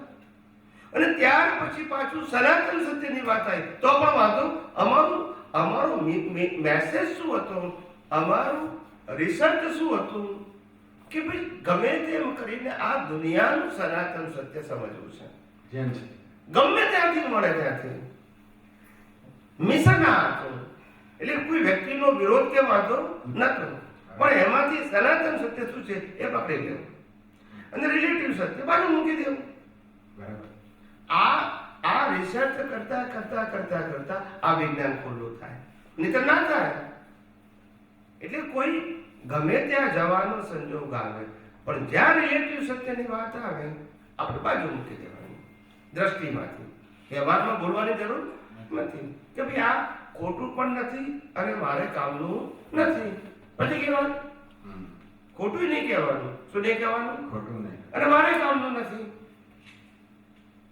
બધી સાચી વસ્તુ મારે કામની હોય એવું જરૂરી. દવાની દુકાનમાં બધી દવામાંથી એક દવા ખોટી નથી, પણ હું માગો ના હોય તો એક કામની નથી. બોલતા નથી. હું આપણાથી ગુનો કર્યો? ના. બોલો. હું એવું સમજુ છું કે જ્યારે કોઈ પણ વ્યક્તિની આકાંક્ષા હોય, કોઈ એક વસ્તુ કે વિષય કે કોઈ પણ એ આકાંક્ષા જ્યારે એને માન્યતાથી એમ લાગે કે મને મળી ગયું છે, તો આગળની આકાંક્ષા થઈ જાય છે. એ વિષય વ્યક્તિ કે કોઈ પણ. એટલે જે એની વિચારધારામાં જે મેળવવાનું પૂર્ણત્વ પ્રમાણે એને મેળવવાની આકાંક્ષાઓ વચ્ચે અટકી જાય છે, કારણ કે એનું એક ચિત્તે ત્યાં પૂર્ણ સ્ટોપ લાગી જાય છે ત્યાં. એટલે આગળની જે શોધ હોય છે એ ત્યાં બ્લોક થઈ જાય છે, ચાહે વ્યક્તિ વિશે હોય ચાહે કોઈ એચિવમેન્ટ હોય. એટલે આપણે ઘનશ્યામભાઈ એટલું શોર્ટ એન્ડ સ્વીટ આપ્યું છે કે when the relative truth is there, that is not my subject. That's it. Any kind of. પછી એ વ્યક્તિ વિશેષ હોય કે બીજા પ્રકારનું હોય કે ફોર્મેટ હોય, પણ રિલેટિવ સાથે છે ને તો ખોટું નથી અને મારે કામનું પતી ગયું. All kind of. કારણ કે દુનિયા તો ચાલવાની છે, એટલે દુનિયાનો સબ્જેક્ટ નથી, આપણો સબ્જેક્ટ છે. એટલે આ તમને એટલું શોર્ટ એન્ડ સ્વીટ તમને તારવીને આપ્યું છે. આપણે કઈ કોઈ એક કોર્નરની વાત નથી કરતા, બધા જ કોર્નરના કહીએ છીએ. એની કાઇન્ડ ઓફ રિલેટિવ ટ્રુથ. આ વ્યક્તિ વિશેષ એ પણ રિલેટિવ ટ્રુથ છે. એવા અનેક પ્રકારના રિલેટિવ ટ્રુથ છે જે આપણો વિષય નથી અને ખોટા પણ નહીં કહેવાનું.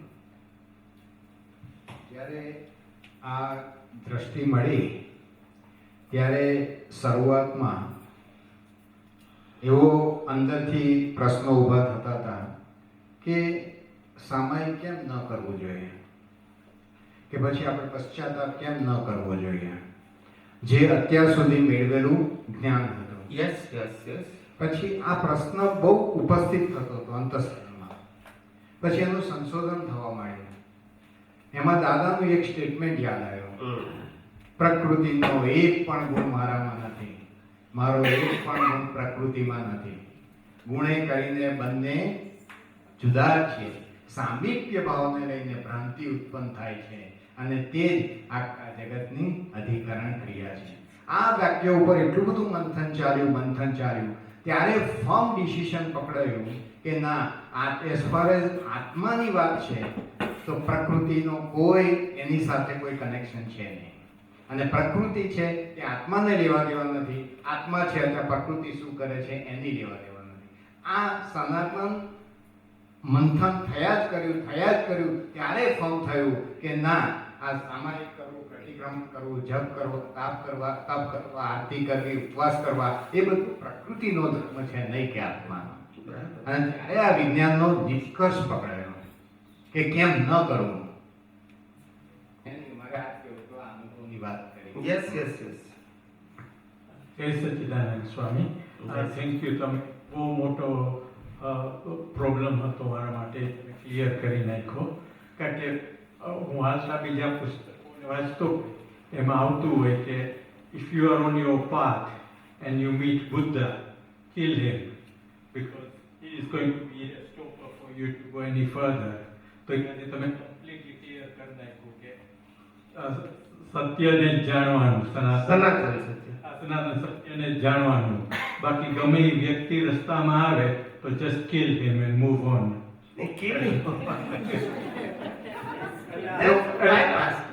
આ લોકોની ભાષા પ્રમાણે એ લોકો એમ કે if you meet a Buddha just kill him, કારણ કે તમારું બંધન થઈ જશે. Thank you Swami. એટલે આ વિજ્ઞાને તો એટલી બધી ભ્રાંતિ તોડી નાખી છે સાહેબ, ત્યારે તમે હળવા થઈને જીવી શકો છો. એ તો પાર વગરની ઉપાધિ હોય, શું થશે શું થશે શું થશે. આ વિજ્ઞાને કહ્યું કે your life from birth to death, including the circumstances of your mind, speech and action, is totally pre-decided. You can't change. તમે એને બદલી શકતા નથી. Not in your hand. Also, not you are separate.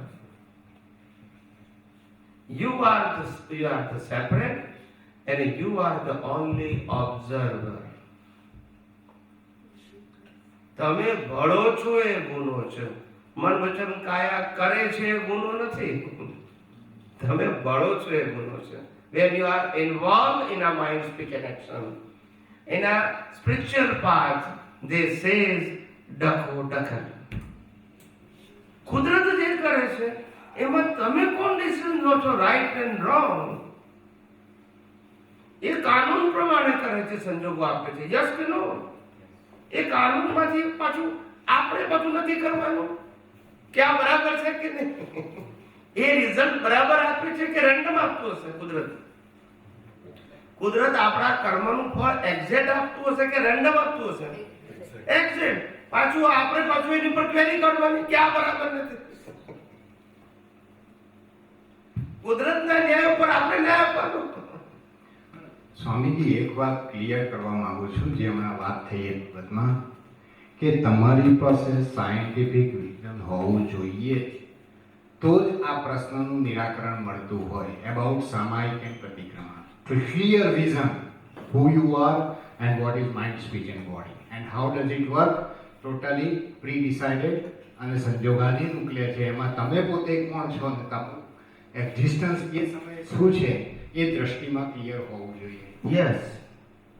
એટલે આપણે દરેક વસ્તુના ચોગરધમથી બધા જ સાયન્ટિફિક એક્સપ્લેનેશન આપીએ છીએ, એક્ઝામ્પલ આપીએ છીએ, જેને કારણે તમારા મનમાં કોઈ પણ પ્રકારનું ક્વેરી કે કન્ફ્યુઝન એક્ઝિસ્ટન્સ રહે નહીં.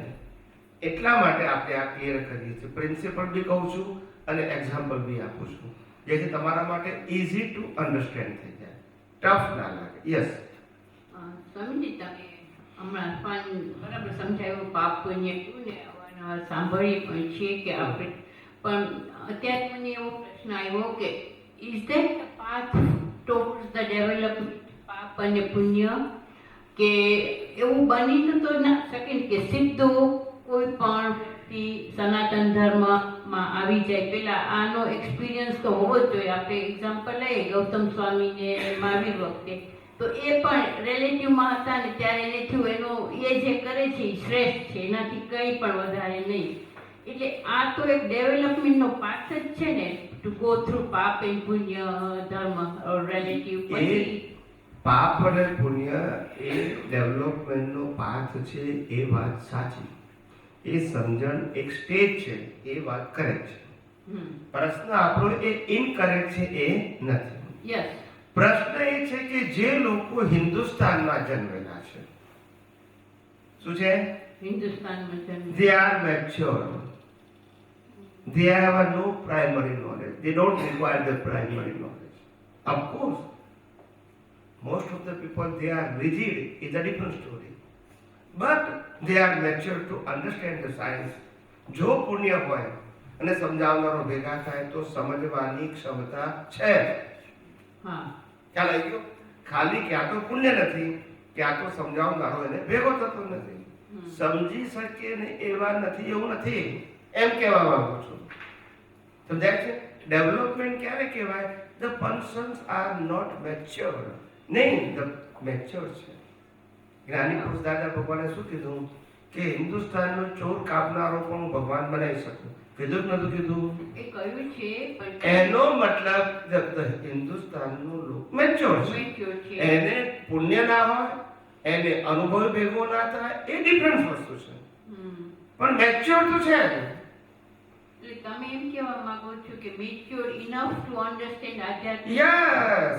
જો એને સંજોગ ભેગો થાય તો અને પુણ્ય હોય તો બે વસ્તુ જોઈએ. એ સમજો શકું. સંજોગ કયો પણ સંજોગમાં એ અનુભવી જ્ઞાની પુરુષનું મળવું એ એક પુણ્ય જોઈએ. અને પછી એની વાતને સાંભળવી. પેલું તો ભેગું જ ના થાય. સમજાય છે? હા, એટલે મારા અનુભવ ને ઘણાના સેમ જ હશે કે આપણે ઘણાને આ વાત કરીએ આધ્યાત્મિકની, તો ત્યારે એ લોકો એમ જ કે અમે જ્યાં છીએ બરાબર છે, સરખું જ છે, ને એવી રીતે છે કે આ બધા અમે એમાં વિજ્ઞાન સમજીએ છીએ. ના એટલે એટલે એટલે આમાં શું થાય છે? ત્યારે મેચ્યોરિટીનું કેવી રીતે આવે? ના, મેચ્યોરિટી તો છે એ લોકો પાસે.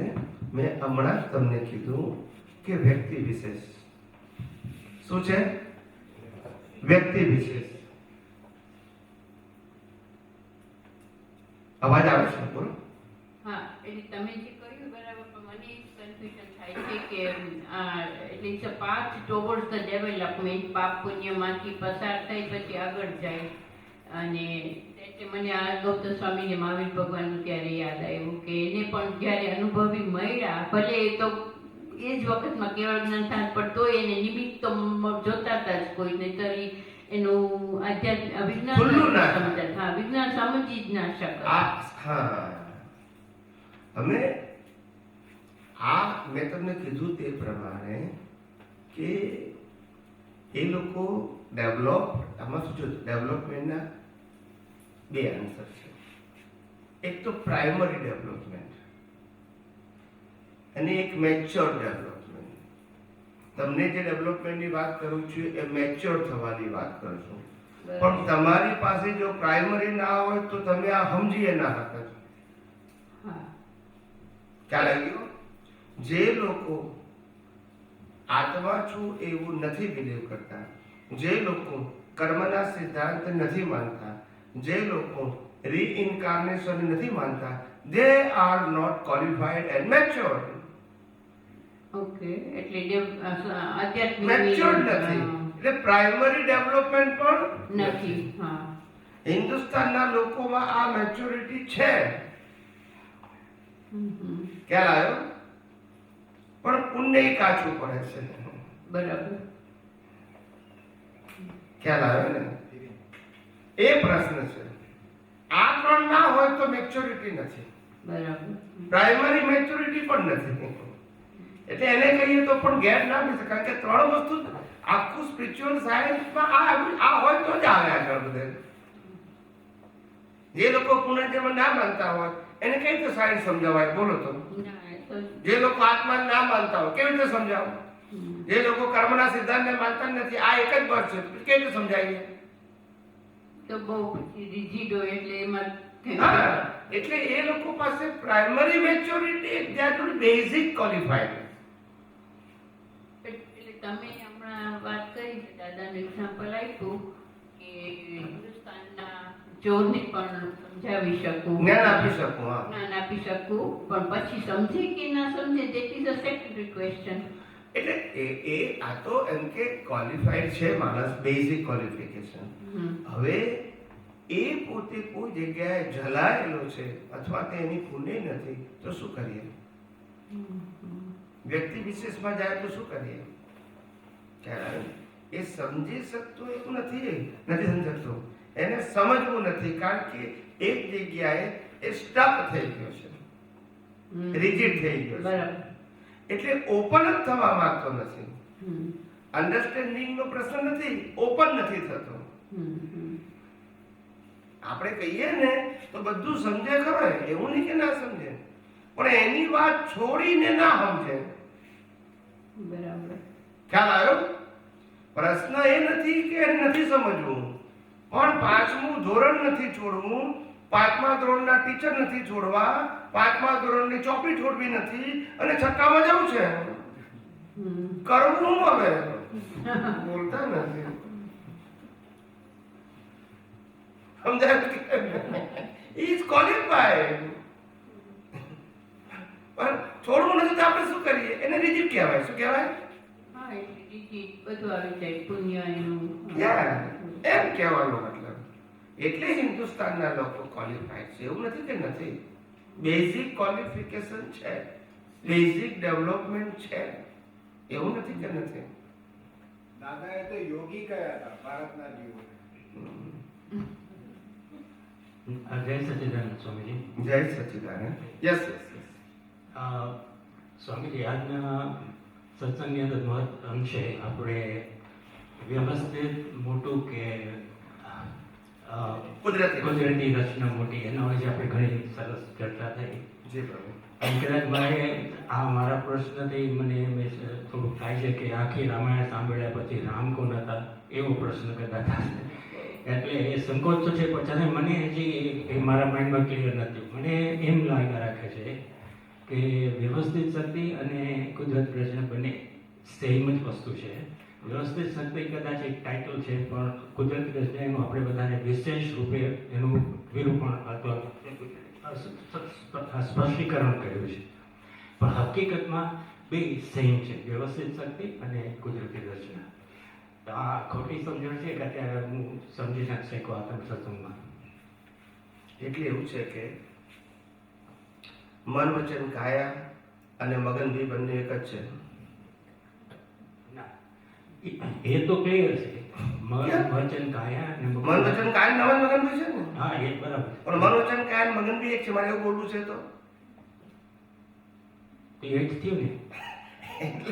એટલે કે મન વચન કાયા સમજાય તો મગનભાઈ સમજાય. હા, એમ આપણે કુદરતી કાનૂન કુદરતી રચના સમજાય તો તો વ્યવસ્થિત સમજાય પ્રભુ. અંતે તો બંને એક જ થયા કે નહીં? એટલે આપણે શું કીધું, હમ. દાદા ભગવાને પણ કહ્યું કે કુદરતી રચના એ જ પૂર્ણ વ્યવસ્થિત છે. પણ આપણે શું બોલ્યા, કુદરતી રચના નહીં, કુદરતી રચનામાં કુદરત અને કુદરતી કાનૂન ઇનબિલ્ટ આવી ગયો. એ તમારી દ્રષ્ટિમાં હોવો જોઈએ. કુદરતી રચના જુઓ ત્યારે આ ત્રણ વસ્તુનું પછી પ્રોસેસનું રિઝલ્ટ છે વ્યવસ્થિત. ખાલી કુદરતી રચના નહીં, પાછો આ વ્યવસ્થિત હતું, પાછો આ કુદરતી રચના મિકેનિકલ થઈ જાય. હું મિકેનિકલ કરવા નથી માંગતો. સમજી ગયા. ઓકે. ખ્યાલ આવે? હા, બરાબર. જેમ અમાર વ્યવસ્થિત શક્તિ મિકેનિકલ થયું એમ કુદરતી રચના મિકેનિકલ નહીં. જોવાનું કુદરતી રચના, પણ દ્રષ્ટિમાં હોવું જોઈએ કે આ કુદરતી રચનામાં 6 તત્વો અને કાનૂન ઇનબિલ્ટ છે, ત્યારે આ અવસ્થા બની છે. યસ કે નો? બરાબર. એટલે મિકેનિકલ નહીં, જી, વિથ ફુલ્લી અવેરનેસ. સમજી. ખ્યાલ આવે? બરાબર. આપણે કોઈ ડિફરન્સ પાડવો નથી, ના. પણ હું તમને સાયન્ટિફિક પ્રોસેસ એક્સપ્લેન કરવા માંગુ છું. બરાબર. મારે તો કોણ મોટું ને કોણ નાનું એ મારો વિષય નથી. ના. મારો વિષય છે યુનિવર્સલ ટ્રુથ. બરાબર. અને એવું પ્રેઝન્ટેશન હોવું જોઈએ કે કોઈ પણ સામાન્ય વ્યક્તિ પણ સમજી શકે, જો ઓપન માઇન્ડની હોય તો. બરાબર. બરાબર. જી, એ આપણું મિશન છે. જી. અને માટે હું પરફેક્ટ બોલવા મોટે ભાગે મારા ભાવથી પ્રયત્ન કરું છું કે બને ત્યાં સુધી ઓછા શબ્દોમાં, સિમ્પલ ભાષામાં, સિમ્પલ એક્ઝામમાં લોકોને સમજાવવું જોઈએ. આપણે એક ચોક્કસ છે સમજીએ કે આ એકદમ ડિટેલમાં ખુલાસો કર્યા પછી હવે કોઈને પણ આપણે આપણા ગ્રુપનાઓને પૂછો ને વ્યવસ્થિત શક્તિ તો અત્યારે તમને વધારે સમજાવી શકશે. બાકી કોઈને ખબર ના પડે કે કેવી રીતે સમજાવવું વ્યવસ્થિત શક્તિ. ના નહીં તો બરાબર. એ તો આપણા મહાત્માઓ તો એટલા બધા એક્સપર્ટ છે કે મારું ખીસું કપાય તરત કે સ્વામીજી કુદરતી રચના ને બોલતા નથી. ના, it's okay, but I am proud of all scientist કે બધા મેચ્યોર થઈ રહ્યા છે. આઈ એમ વેરી હેપી અને મને એનું ગૌરવ છે. અને હું મારો તો ભાવ છે હજારો લાખો સાયન્ટિસ્ટો તૈયાર થાય અને આ વિજ્ઞાન દુનિયામાં શેર કરે. That is the mission of my life. I am not creator and owner of the spiritual science. મેં જેમ રિયલાઇઝ કર્યું છે એમ તમે પણ રિયલાઇઝ કરો અને દુનિયાને વહેંચો. આ કોઈ વ્યક્તિનું વિજ્ઞાન નથી. અને તમને ના સમજાય તો હું તમને સમજાવવા તૈયાર છું.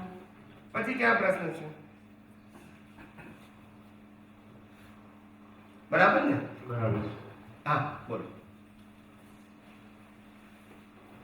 જય સચ્ચિદાનંદ. જય સચ્ચિદાનંદ. હમણાં આપણે વાત થઈ ડેવલપમેન્ટ વિશે યસ.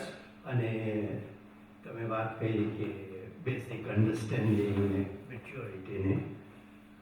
હવે આપણે પોસિબલ છે કે આધ્યાત્મ ડેવલપમેન્ટ મેચ્યોરિટી કે પ્રાઇમરી લેવલ ઉપરથી ન હોય તો થઈ શકે કે નહીં ના થાય. બેઝિક તો જોઈએ. તો પછી જો confusion- સાંભળો, કુદરતી રચના આધ્યાત્મિક ડેવલપમેન્ટ ના હોય તો પુનર્જન્મની વાતો, કર્મના સિદ્ધાંતની વાતો, આત્માની વાતો ના સમજી શકે, પણ કુદરતના કાનૂન ખાલી સમજી શકે એઝ અ સાયન્ટિસ્ટ. સમજાય છે? પણ એના માટે મોક્ષ, પુનર્જન્મ એ સબ્જેક્ટ આવે નહીં. એટલે મોક્ષ માટે હેલ્પફુલ ના થાય, પણ ભૌતિક વસ્તુ જે, કારણ કે ભૌતિક વિજ્ઞાન અને આધ્યાત્મ વિજ્ઞાનમાં એક જ તત્વનો ફેર છે. પાંચે પાંચ તત્વો ભૌતિકમાં છે, એક પાંચ તત્વો આધ્યાત્મમાં છે. ખાલી એ આત્મા છે. આત્મા છે માટે કર્મનો સિદ્ધાંત ને પુનર્જન્મ છે એટલે મોક્ષ છે. આત્મા કાઢી નાખો તો કર્મનો સિદ્ધાંત, પુનર્જન્મ, મોક્ષ નથી, પતી ગયું. બાકી પાંચ તત્વો સરખા જ છે ને. એટલે એ પ્રિન્સિપલ તો કોઈને કહી શકીએ ને આપણે, પણ એનાથી સ્પિરિચ્યુઅલ બેનિફિટ ના થાય. ખ્યાલ આવ્યો?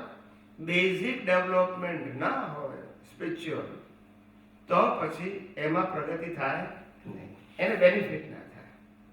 એને વિજ્ઞાન કામ લાગે, આધ્યાત્મ કામ ના લાગે. પણ પાછી આપણે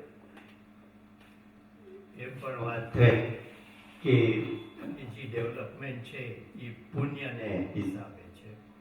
હવે એમાં પાછું ડેવલપમેન્ટ પાપ પુણ્યનું પાછું એમાં આવ્યું એટલે પાછું એમાં પાછું પાપ પુણ્યનું આવ્યું એટલે પાછું રિલેટિવનું આવ્યું. એટલે રિલેટિવ ડેવલપમેન્ટમાંથી પાછી આધ્યાત્મ ડેવલપમેન્ટ એ નથી મને સમજણ પડતું કે રિલેટિવ ડેવલપમેન્ટ જોઈએ તો જ આધ્યાત્મ ડેવલપમેન્ટ થાય. Yeah. અને આપણે કહી શકીએ કે રિલેટિવમાંથી છૂટવાનું છે, અજ્ઞાન છે. યસ. દેખો, આપણે શું કહેવા માંગીએ છીએ કે આધ્યાત્મિક ડેવલપમેન્ટ પ્રાઇમરી અને આધ્યાત્મિક ડેવલપમેન્ટ અલ્ટિમેટ. હું કોણ છું, કર્મનો સિદ્ધાંત, પુનર્જન્મનો સિદ્ધાંત અને મોક્ષ, આ ચાર વસ્તુ જે બિલીવ કરે છે એ આધ્યાત્મ ડેવલપમેન્ટ કહેવાય, પ્રાઇમરી. એને સ્પિરિચ્યુઅલ સાયન્સ મળે તો કામ થાય. એમાં બે વસ્તુ જોઈએ. મળે ક્યારે? પુણ્ય હોય તો. શું હોય તો? અને સમજાય ક્યારે? રિજિડિટી ના હોય, ઓપન માઇન્ડ નો હોય તો. સમજાય છે? ક્વોલિફાઈડ તો છે, બેઝિક ક્વોલિફિકેશન. શું કીધું આપણે? રિલેટિવ સત્ય નહીં. રિલેટિવ સત્યમાં તો ડૂબેલો છે, પણ સ્પિરિચ્યુઅલ પ્રાઇમરી ડેવલપમેન્ટ એની પાસે પેરેલલ છે. હાલ એનો યુઝ કરતો નથી, યુઝ કરે છે રિલેટિવ ટ્રુથનો. Because they don't know the fact of universe by fact how I can utilize. એ જાણતો નથી, બિલીવ કરે છે, જાણતો નથી. સમજાય છે? આજે હું તમને કહું કે તમે જ્ઞાન તો લીધું, આજ્ઞા લીધી, સત્સાધને મળ્યા, બરાબર છે, વ્યવસ્થિત શક્તિ પણ તમને સમજાયું આજ્ઞા તરીકે, અને વ્યવસ્થિત શક્તિનો તમે ઉપયોગ પણ કરતા હતા આજ્ઞા તરીકે, પણ સાયન્સ તરીકે સમજાતું હતું ના. તમારા મગજમાં, એટલે તમારા કહું એટલે તમારા એકમાં નહીં સમજવાનું, તમારા મગજમાં એ જ છે, એ જ હતું કે દાદા ભગવાને કહ્યું એટલે માનવાનું, બસ.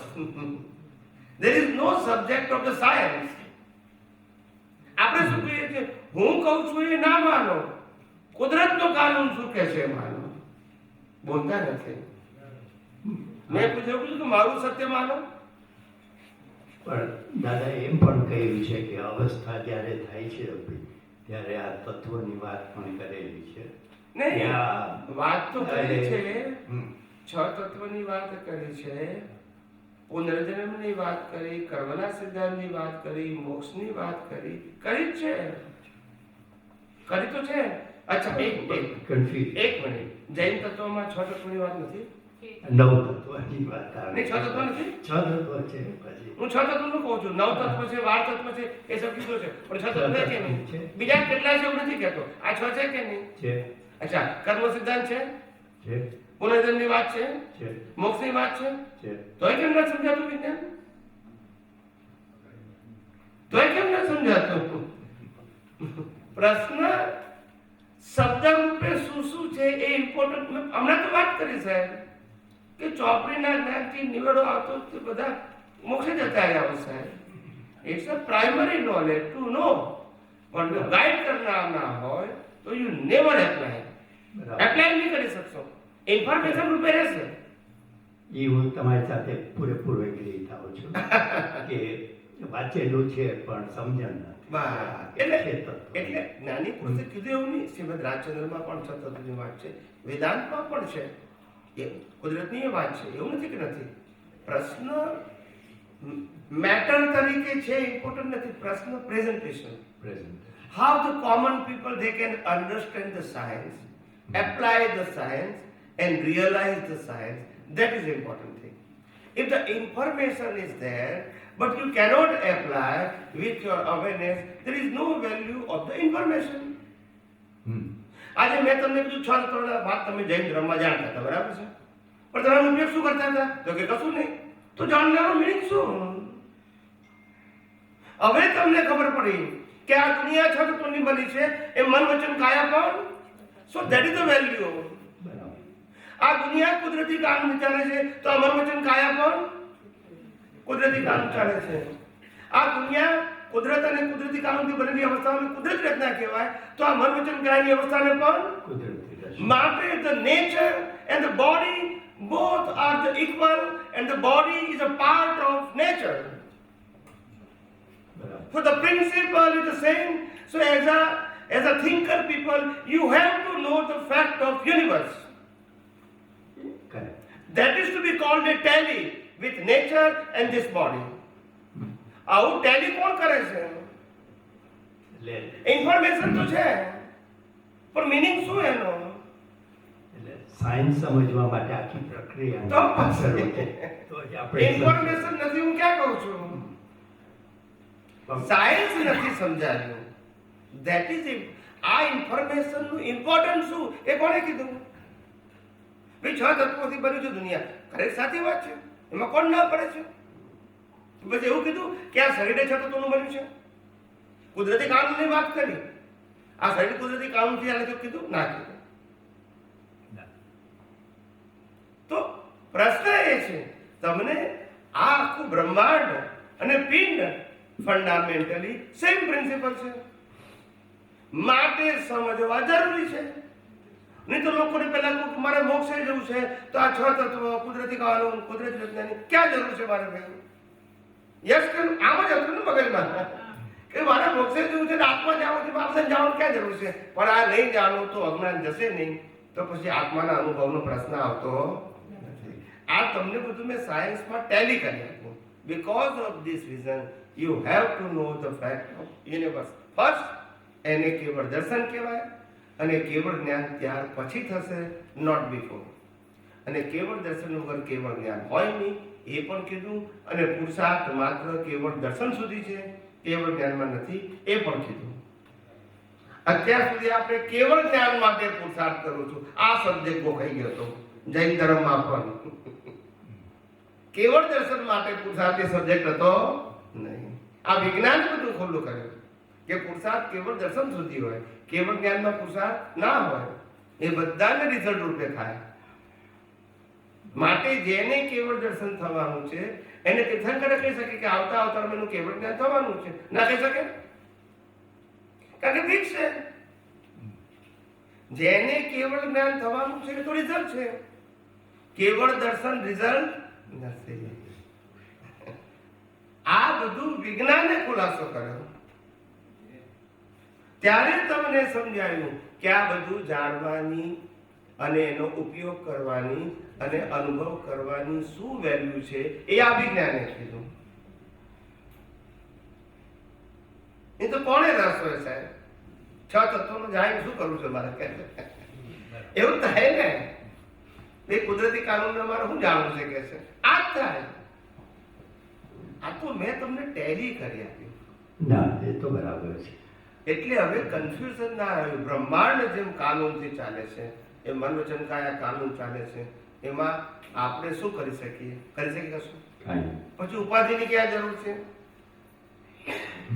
પહેલા હું કરું છું, હું વિચારું છું, હું બોલું છું, હવે મારું શું થશે મને સમજણ પડતી નથી.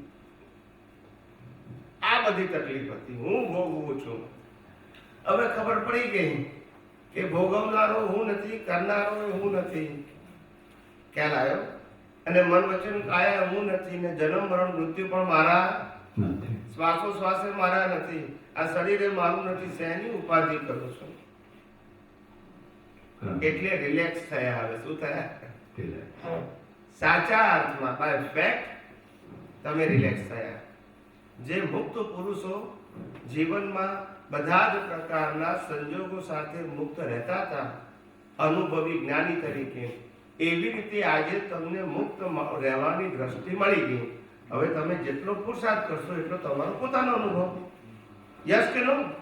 બરાબર. આમાં મારે કોઈ ચમત્કાર કરવાનો નથી. આપણે જે પાછી પુણ્યની વાત તો થઈ અને છે. એક મિનિટ, તમને એક વાત ખબર છે? જૈન છો એટલે વ્રત નહીં, પચકાળ નહીં, નહીં ત્યાગ વસ્તુ કોઈનો. શું કીધું? વ્રત નહીં, પચકાળ નહીં. પચકાળ ખ્યાલ છે ને? નહીં ત્યાગ વસ્તુ કોઈનો, મહાપદ્મ તીર્થંકર થશે, શ્રેણી કઠાળંગ જોઈ લો. કેમ આવું કહ્યું? એક નાનું પચકાણ પણ નહીં કે જેનાથી પુણ્ય બંધાય. વ્રતે નહીં કે ત્યાગે નહીં, ભૂલતા નથી, તોય તીર્થંકર થશે. તે વખતે ખબર ના પડી ને કે કેમ.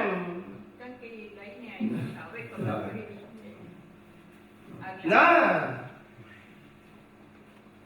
એમને જ્ઞાન દર્શન. શ્રેણી મહારાજ શું લઈને આવ્યા હતા? જ્ઞાની તો એને મળ્યા હોય ને આગલા ભાવમાં કે નાની મળ્યા એ જુદી વસ્તુ છે, પણ કે કેવળ જ્ઞાન લઈને આવ્યા હતા.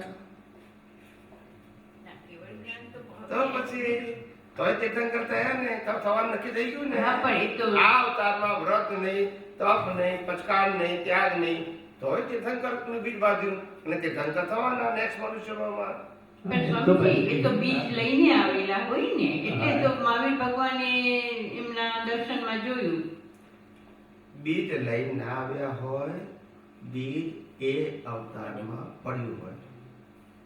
બીજ એ અવતારમાં. તો મેં તમને આ પ્રશ્ન હમણાં એકવાર આપણે આ વાતનો ખુલાસો થઈ ગયો છે કે એક મિનિટ કોઈ પણ મનુષ્ય ભવની અંદર વધારે વધારે 1 થી 8 ભવના કર્મ બંધાય અને છેલ્લો ભવ મનુષ્યનો હોય ત્યારે બધા કર્મો 0 થઈ જાય. આ વાત અનેક વખત થઈ ગયેલી છે. ના, એ થઈ હવે આજે હું મનુષ્ય છું અને આવતા ભવમાં તીર્થંકર થવાનો છું, તો એ આગલા ભવનું બીજ હોઈ શકે, કારણ કે પાછલું બધું ક્લિયર થઈ ગયું છે. હવે આ અવતાર પછી મારા નરગતિના બાકી હોય, આ અવતાર પછી દેવગતિના બાકી હોય, પણ મનુષ્યનો તો એક જ બાકી હોય. જો મારો લાસ્ટ અવતાર થવાનો હોય તો, પણ લાસ્ટ અવતાર થવાનો છે એનું બીજ ક્યાં નાખ્યું હોય? આગલા મનુષ્યમાં. એટલે આજે બિફોર તો કશું છે જ નહીં. તો સ્વામીજી, આમાં પાછું મને કન્ફ્યુઝન થયું છે કે જો મહાવીર ભગવાનના ઋષભદેવ વખતે જ બીજ પડેલું હતું. આપણી વાત થઈ ગઈ છે કે તીર્થંકરનું બીજ અને કેવળ જ્ઞાનનું બીજ અને કેવળ જ્ઞાન નાયક બંને સબ્જેક્ટ જુદા છે, એ આપણે વાત થઈ ગયેલી છે. એટલે એમને કેવળ જ્ઞાનની ઋષભદેવ ભગવાનને ના ખબર હોય, પણ તીર્થંકર થવાના છે એ ખબર હોય. તીર્થંકર ગોત્ર બાંધ્યું છે માટે. હા, પણ કેવળ જ્ઞાન વગર તીર્થંકર તો થાય જ નહીં. સમજ્યા જ નહીં? તીર્થંકરનું લાઈફ, કેવળ જ્ઞાનનું બીજ, આ બધું છેલ્લેથી આગલા મનુષ્ય ભવમાં નક્કી થાય.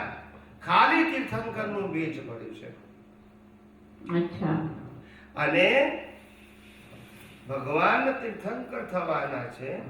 આ જે શાસ્ત્રમાં જે લખ્યું છે કે 24માં તીર્થંકર, એ 24માં તીર્થંકર જે શબ્દ લખ્યું છે, હું માનું છું એવું કે આ શબ્દ પાછળથી ઉમેરાયો છે.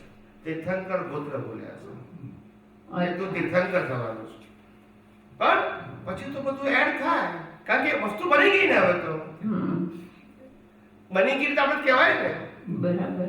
એક વસ્તુ બની ગઈ છે એટલે કહેવાય કે તું 24માં તીર્થંકર થવાનું છું, એવું કહી શકાય. કેમ? કારણ કે હવે થઈ ગયું છે. ખ્યાલ આવી? પણ હું એવું માનું છું પ્રિન્સિપલી આપણે કે તું તીર્થંકર, આ તારો દીકરો તીર્થંકર જશે. અચ્છા. ક્યારે કયો એવું ભગવાને ન પણ કીધું, આ તો મારું અનુમાન છે. પણ તીર્થંકર થવાનું નક્કી ગોત્ર છે એટલે. પણ બાકીની બધી પ્રોસેસ આખા પેકેજની પૂરી થાય ત્યારે તીર્થંકર જન્મ ધારણ કરે. હા, ઓકે. તો એટલે આમાં એક કર્મથી નહીં. આમાં પ્રશ્ન આવે કે શ્રેણિક રાજા આગલા ભાવમાં કોઈએ કહ્યું હશે કે ઈ તીર્થંકર થશે? એ ભગવાન કહી શકે, કારણ કે તને ગોત્ર બાજુ લાઈફ બાંધી દીધી એમને. કારણ કે આગળ મનુષ્ય બહુ ને, હા, એટલે કેવળ આગલા બહુમાં તો બધું હોય ને. એટલે હવે સમજણ પડી કે કેવળ જ્ઞાનનું ના કહી શકે ક્યારે થશે, પણ તીર્થ ના, આગલા બહુમાં કહી શકે ને. આગલા ભાવમાં યસ, કહી શકે પણ. કારણ કે આગલા બહુમાં આખો નેક્સ્ટ બહુ નક્કી થઈ ગયો છે. એ તો હું કહું છું છે મનુષ્યનો ભાવ. યસ, તીર્થંકરના મનુષ્ય તીર્થંકર ભાવના આગલા મનુષ્ય ભાવમાં જ આખું પેકેજ નક્કી થાય. પછી ભલે નર ગતિમાં જાય કે દેવ ગતિમાં જાય, પછી બરાબર. બધા પેકેજ નક્કી છે. અપ ટુ ધ કેવળ જ્ઞાન એન્ડ મોક્ષ. ઓકે. શ્રેણિક આગલા રાજા મનુષ્ય ભાવમાં ઇઝ પોસિબલ. શ્રેણિક 5-10 મનુષ્ય ભાવ પહેલા પોસિબલ નથી. યસ, શ્રેણિક રાજાને મહાવીર વખતે કેવળ દર્શન થઈ ગયું હતું. શ્રેણી, હા, કેવળ થઈ ગયું. સહાયક સંકેત, કેવળ સહાયક સંકેત. સહાયક સંકેત વગર લાસ્ટ ભાવ કેવી રીતે નક્કી થાય સાહેબ? ના, એટલે જ આ બધું બરાબર છે. એટલે તો મેં તમને કીધું છે. પણ આ જે બધું એમ બધું હતું કે એક વસ્તુ સ્વીકારો સાહેબ કે જેનું નેક્સ્ટ બર્થમાં કેવળ જ્ઞાન થવાનું હોય, એને આ અવતારમાં કેવળ દર્શન ના હોય તો થઈ શકે. મનુષ્ય ભાવમાં, હા. ઇટ ઇઝ અ પ્રિન્સિપલ સાહેબ, it's not my or your view point. ના, એટલે હવે સમજાણું કે આ જે બધું હતું, જેમને મહાવીર ભગવાન સાથે એમને વાર્તાલાપ કર્યો Yes. કે આવા મારાથી થઈ ગયું છે, હવે આમાંથી મારે કેવી રીતે છૂટવાનું. મહાવીર ભગવાને એ કહ્યું એમનો તારા ઉદય માટે કરવાનો. ન એ એમનો ઉદય ગતિમાં કરવાનો. જવાનું છે. આ એ પુણ્યની પુરુષાર્થ નહીં, કમાઈ ઉદય છે, કરવાનો. બધું હતું. એ ઉદય કરવું. જેમ મહાવીર ભગવાનને ગૌતમ સ્વામીએ 44,000 પ્લસ પ્રશ્નો પૂછ્યા, બરાબર છે? હા.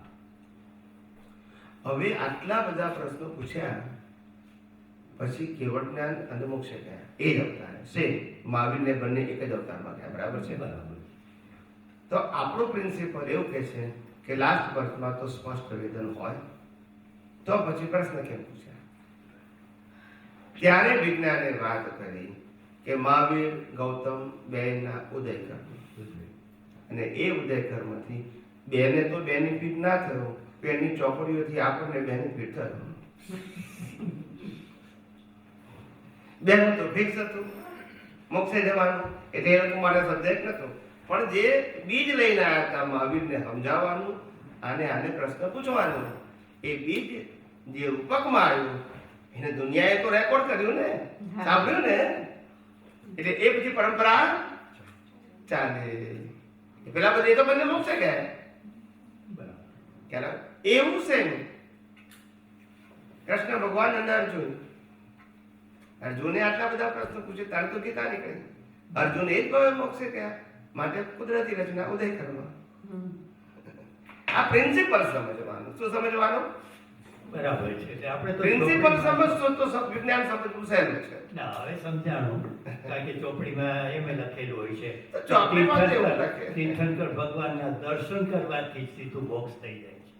એટલે ત્યારે તો આપણે સમજીએ Yeah. કે એમને ના એમ નહીં, પણ તમે વિચાર કરો આપણે બધા આટલા બધા, તમે તો જૈન છો એટલે તમને બધાને ખબર હોય કે દાદા ભગવાને પણ કહ્યું કે આપણે બધા તીર્થંકરોની સભામાં બેસીને આવ્યા છે, એવું એમને જ કહ્યું. નંબર 1.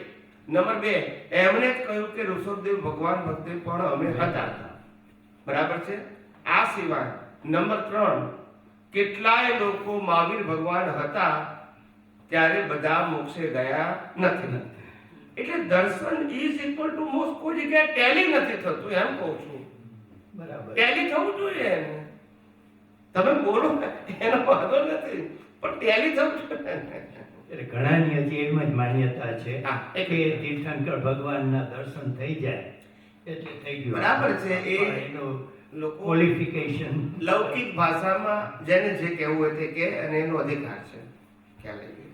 આપણે એમાં કશું ના કહીશું. આપણે તો સનાતન સત્ય કહી ચૂકવાનું, બસ. લોકોને જે માનવું હોય તે માને, એની સ્વતંત્રતા છે. યસ પ્રભુ. મારે 2 બાબતનું ક્લેરિફિકેશન જોઈએ છે. પહેલાં તો હમણાં જ આપણે વાત કરી કે દાદાશ્રીએ એવું કહ્યું છે કે આ જે મહાત્માઓ અહીંયા જે વિજ્ઞાન લઈ જાય છે અને જે દ્રષ્ટિનો ઉપયોગ કરે છે એ તીર્થંકરોની સભામાં બેસીને આવ્યા છે. એટલે એનું તારણ એવું નીકળે કે ત્યારે આપણે વ્યક્તિ વિશેષમાં દ્રષ્ટિ રાખી, નહીં કે વિજ્ઞાનમાં દ્રષ્ટિ રાખી. તીર્થંકર તો હતા, પૂર્ણ સ્વરૂપે હતા, પૂર્ણ વિતરાગ હતા, પણ આપણને બધું મળી ગયું અને સર્વસ્વ છે, આપણો મોક્ષ થઈ ગયો. એટલે અહીંયા પછી વ્યક્તિ વિશેષની દ્રષ્ટિ એના ઉપરથી સમજાય કે આવું કંઈક હશે, માટે આપણે વિજ્ઞાનને સમજી ના શક્યા અને આજે કળિયુગમાં અહીંયા આવ્યા છીએ. ના, આ તો એમનો પ્રશ્ન એવો હતો કે અમે એવું વાંચ્યું ને એવું સાંભળ્યું હતું કે તીર્થંકરના દર્શનથી મોક્ષ, એના ઉપર આપણે વાત કરી. ના, એટલે અહીંયા એ જ વાતનું અહીંયા ક્લેરિફાય તમે એમાં આ વિજ્ઞાન સમજીને પછી એડ કરવાનું. એક્ઝેક્ટલી હું એ કહેવા માંગુ છું કે વ્યક્તિ છે એ વ્યક્તિ ઉપર સંપૂર્ણ ફૂલ સ્ટોપ ન મૂકતા તમારું રિસર્ચ એન્ડ ડેવલપમેન્ટ R&D ચાલુ રાખજો જ્યાં સુધી વિજ્ઞાન પાકું ના થાય ત્યાં સુધી. માટે આપણે આધ્યાત્મ વિજ્ઞાનમાં કહેવામાં આવે છે કે મારી કોઈ આજ્ઞા નથી ને ફિઝિકલી મને ફોલો કરવાનું નથી, વિજ્ઞાનને જ ફોલો કરવાનું છે. યસ કે નો? યસ. અને એવું હોત તો કદાચ આપણે મોક્ષે ગયા હોત, તીર્થંકરોની સભામાં હતા માટે. એટલે એનીવે, બીજું મારે એક સાયન્ટિફિક સમજવું છે. મરીચીના અવતારમાં ઋષભદેવ ભગવાને કીધું કે આ તીર્થંકર થવાના છે, બરાબર? હવે હું એવું સમજુ છું વૈજ્ઞાનિક દ્રષ્ટિએ કે જ્યારે કોઈ પણ કર્મ બીજ પડે ત્યારે 5 સમવાય કારણો જોઈન્ટ હોય, રાઈટ? 5 સમવાય કારણો: દ્રવ્ય, ક્ષેત્ર, કાળ, ભાવ અને ભાવિ. તો એ બીજ પડે અને બીજને પછી તીર્થંકર એ વાંચી શકે કે સમજી શકે કે કહી શકે. હવે મરીચીના અવતાર વખતે મહાવીર ભગવાનને આ ઋષભદેવ ભગવાને આ જોયું કે આ તારો પુત્ર છે એ તીર્થંકર થવાનો છે, ત્યારે હું એવું માનું છું કે એ સમયે જ્યારે બીજ પડ્યું હતું ત્યારે 5 સમવાય કારણો તો જોઈન્ટ હતા, પણ જે કાળ છે એ કાળ હજુ પરિપક્વતાના બેઝ ઉપર, જેને કહે કે બીજા બધા સંજોગો ભેગા ના થાય ત્યાં સુધી એ કાળ ક્યારે પાકશે એ કોઈ કહી ના શકે.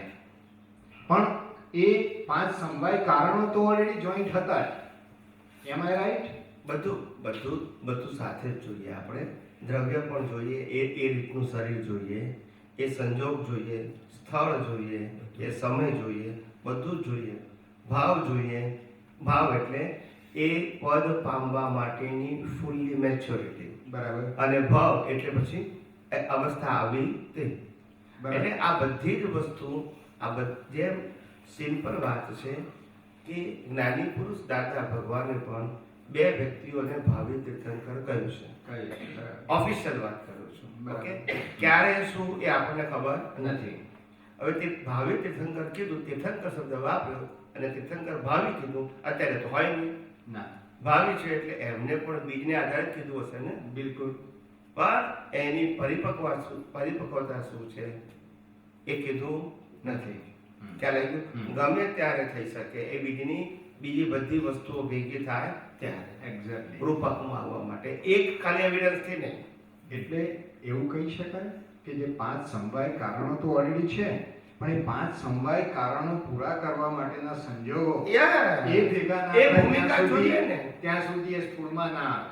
Yes yes Right? એટલે ખાલી આ બીજ હોવું એ કોઈ સમય મર્યાદા નક્કી નથી કરતો, એ કુદરત નક્કી કરે છે. જ્યારે એના ભાવ પ્રમાણે બધા જ સંજોગો ભેગા થાય ત્યારે એ પરિપક્વ થાય છે. યસ પણ કાળ ઓલરેડી ફેક્ટર આવી ગયો છે એ 5 સમવાય કારણમાં, પણ કાળનું પાકવું એ તમારા આવતા ભાવના તમારા ભાવોના આધારે નક્કી થતું હોય એવું માની શકાય છે.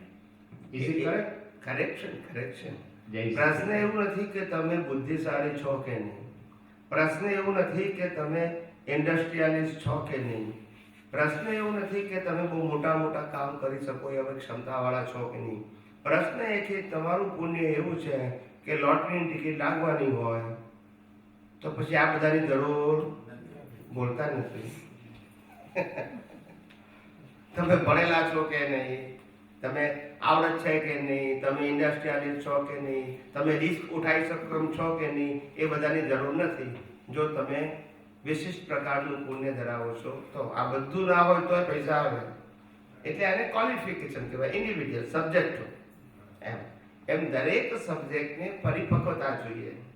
શું જોઈએ? પરિપક્વતા. ખ્યાલ આવે? એટલે બધા લક્ષણો જે સામાન્ય વ્યક્તિઓ દેખાય એવા બધા સંજોગોમાં ના પણ દેખાય. ખ્યાલ આવે? 90 વર્ષનું માણસ પણ ગાઈ ના શકે અને 3 વર્ષનો છોકરો ગાઈ શકે એવું અદ્ભુત કે લાખો લોકો એને સાંભળીને આશ્ચર્યચકિત થઈ જાય. પ્રશ્ન એજનો છે જ નહીં, ક્વોલિફિકેશન. ક્વોલિફાઈડ હોવું that is a important thing. આપણે બધી ભાષામાં જે અનાદિકાળથી એઝ અ હ્યુમન આપણને શું ટેવ પડી ગયેલી છે, દરેક વસ્તુ તૈયાર છે. જોઈએ આપણે કેવી જોઈએ? મહેનત કરવી નથી. और મહેનત એટલે હું બહારની વાત નથી કરતો, પણ અંદર તો સંશોધન કરો, અંદર તો ઊંડા ઉતરો. આ વિજ્ઞાન સમજવા માટે એક એક સંજોગોમાં તમને વિજ્ઞાન હોવા છતાં કેમ નથી દેખાતું એ આપણી દ્રષ્ટિ ના પૂછાય આપણને. કયો સંજોગ એવો છે કે જેમાં સાયન્ટિફિક પ્રોસેસ નથી? એવો કયો સંજોગ છે? એક જ નથી. તો પછી મને દેખાતું નથી એ પ્રશ્ન નહીં. બિલકુલ. That is to be called, you have to clear your vision. એમ કહેવા માંગુ છું. અને એ રીતે તમને વાહે પડવાનું પૂછું, મિકેનિકલ નહીં. મને આ બધા સંજોગો જો સાયન્ટિફિક પ્રોસેસ છે મને કેમ દેખાતી નથી? there is some mistake in my vision. એટલે એવું કહી શકાય કે આપણે જે આ જે પરિણામ જોઈએ છીએ, દરેક સંજોગોનું પરિણામ, એ પરિણામ કેવી રીતે ઊભું થયું એને સમજવા માટે તમે આખી સાયન્ટિફિક પ્રોસેસ સમજવી પડશે. એટલે પ્રોસેસ લાંબી નથી, એટલે પ્રોસેસ શોર્ટ છે. તમે એક વખત આ પ્રોસેસને જાણી એ તમારા વિઝનમાં હોય તો એ પ્રોસેસને કરોડો વખત ઉપયોગ કરી શકાય. કારણ કે પ્રોસેસ તો સેમ છે.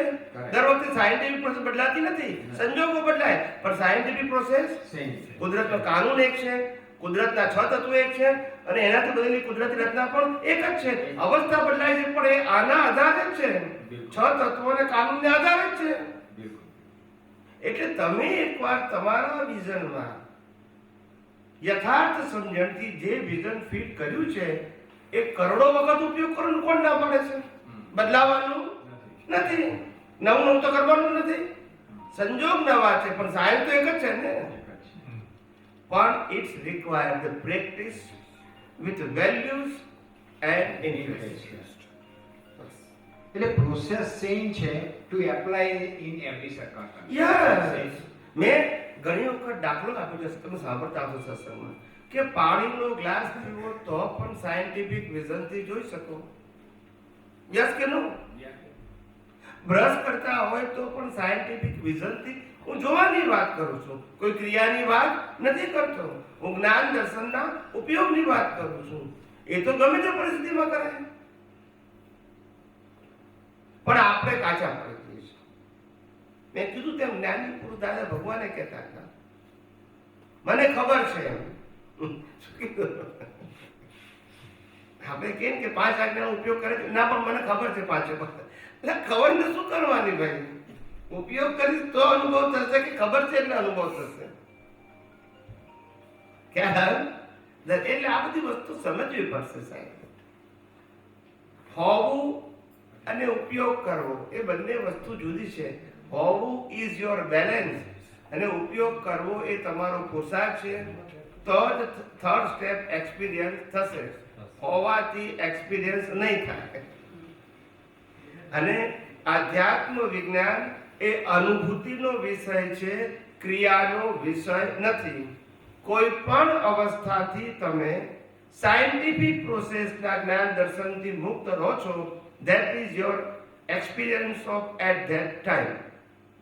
સ્વામી, એક છેલ્લો પ્રશ્ન પૂછું છું કે એટલે એનું આ જે પુણ્યની વાત આજે કરી, પુણ્ય અને પાપની, એટલે પુરુષાર્થ કેવળ દર્શન સુધી છે.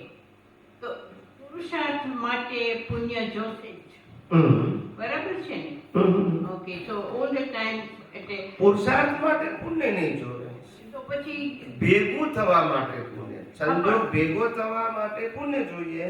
પુરુષાર્થ તો જ્ઞાન દર્શન સોરી, પણ પુરુષાર્થ કેવળ અનુભવી જ્ઞાની મળવા માટે કોઈ પણ વસ્તુ પ્રાપ્ત થવી એના માટે પુણ્ય જોઈએ.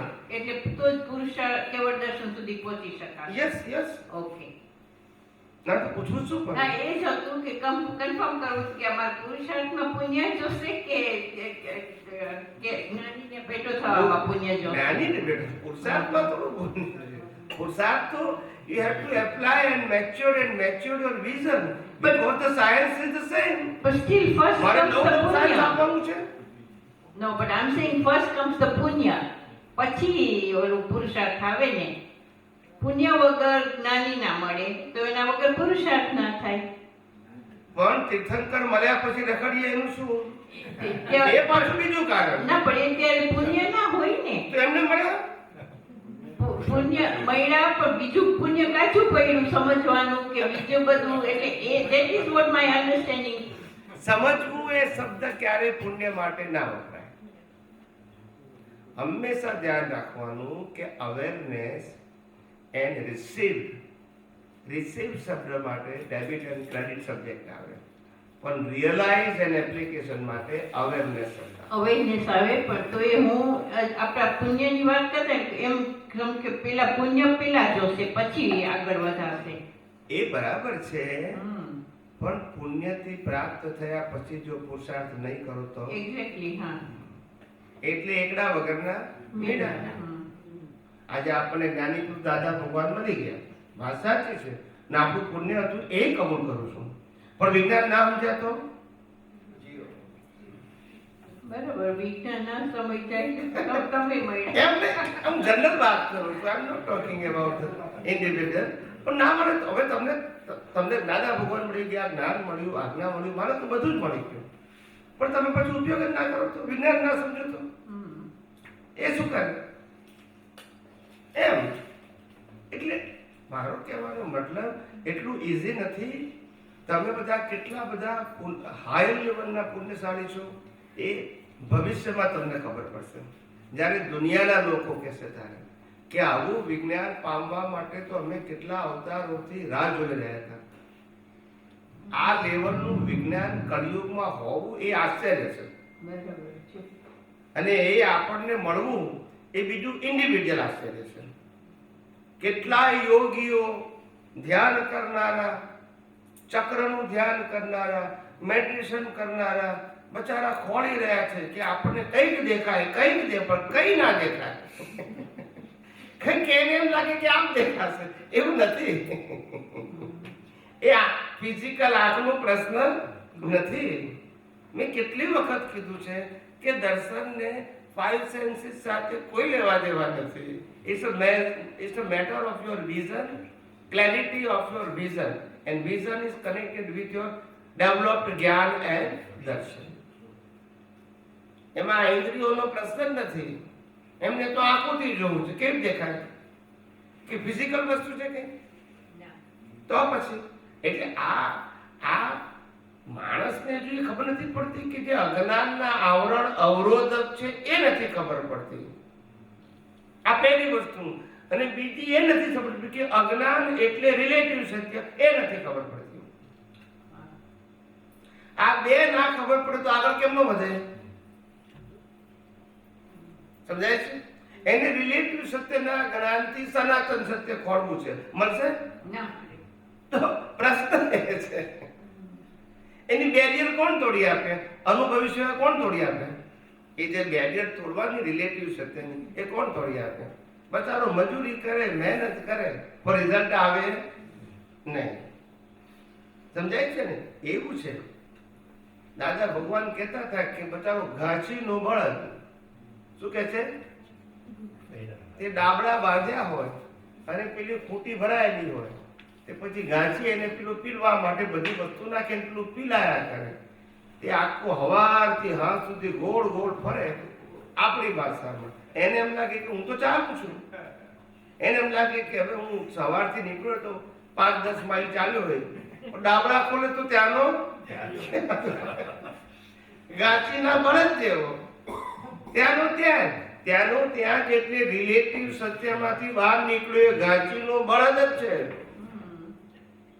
જ્યાં સુધી રિલેટિવ સત્યમાં જ ફર્યા કરે છે, પાપ પુણ્ય જ સબ્જેક્ટ છે, ત્યાં સુધી ઘાસીનો બળદ જ છે. 4 ગતિમાં ફરવું એ ઘાસીનો બળદ, ને 4 ગતિમાં ફરવા માટે પાપ પુણ્ય ને પ્રાયશ્ચિત જોઈએ, અને પાપ પુણ્ય ને પ્રાયશ્ચિત ની વાત ધર્મગુરુઓ કરતા જ હોય છે. હા, બરાબર.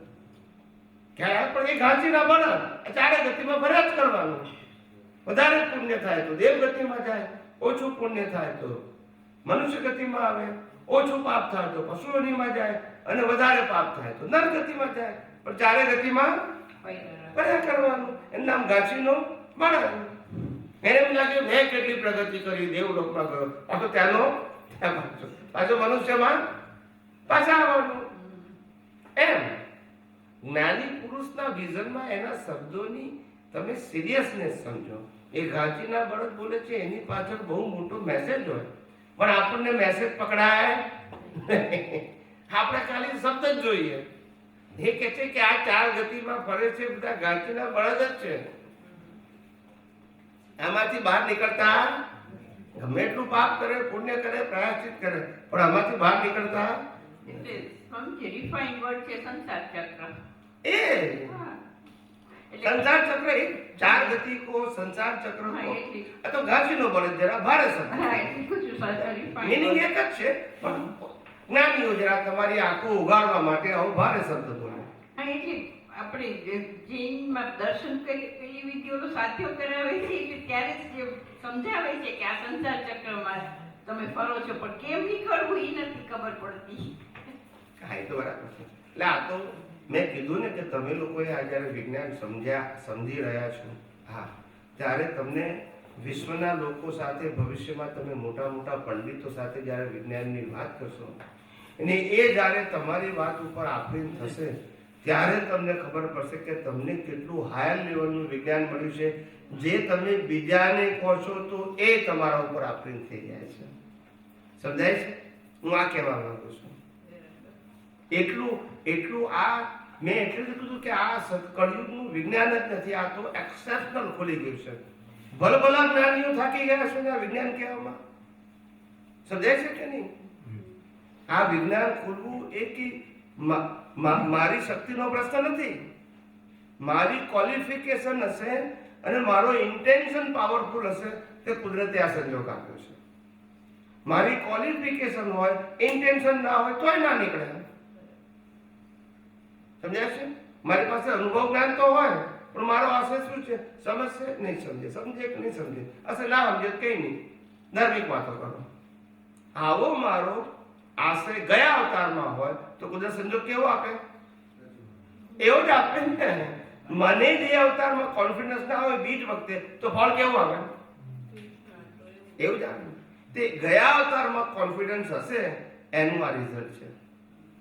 એટલે અનુભવ જ્ઞાને થયું અને ખુલ્લું પણ થયું, એ તો ના થાય. તમે વિચાર કરો, ફોર્મેટ શબ્દ આખા તમામ ધર્મોને બોલવો જેવી તેવી વસ્તુ છે. કોઈ હિંમત કરે કોઈ બોલવાની? વિચાર તો કરો. સામાયિક પ્રતિક્રમણ અને 5 મહાવ્રત ને મોક્ષ માર્ગ સાથે કોઈ લેવા કોઈ બોલી શકે? વિચાર તો કરો. આપણે બોલતા નથી, પ્રૂવ કરીએ છીએ કે આના માટે છે, આના માટે નથી. આપણે ખાલી બોલતા નથી, પ્રૂવ કરીએ છીએ કે 5 માંથી એક કે ના હોય તો એ મોક્ષે જઈ શકે. પ્રશ્ન જ્ઞાન દર્શનનો છે ને 5 મહાવ્રત આની સાથે જોડાયા છે. સત્ય, અહિંસા, આચાર્ય, બ્રહ્મચર્ય, અપરિગ્રહ આની સાથે જોડાયા છે, આની સાથે નથી જોડાયા. એ આપણે સાબિત કર્યું. પણ જ્યાં સુધી નથી ખબર ત્યાં સુધી બધાને એમ કે 5 મહાવ્રત મોક્ષે જવાય જ નહીં. આ જ હતું ને મગજમાં. એટલે વિજ્ઞાન તમને કેટલું ડેપ્થ વાળું મળ્યું છે કે જે કેટલી બધી હાયર લેવલની જે ભ્રાંતિ જે ભાગે એવી જ નથી એને કકડભૂસ કરી નાખી. ખ્યાલ આવ્યો? એનીવે આપણે છેલ્લે પ્રાર્થના પૂરી દઈએ. હે અંતર્યામી પરમાત્મા, આપ દરેક જીવ માત્રમાં બિરાજમાન છો,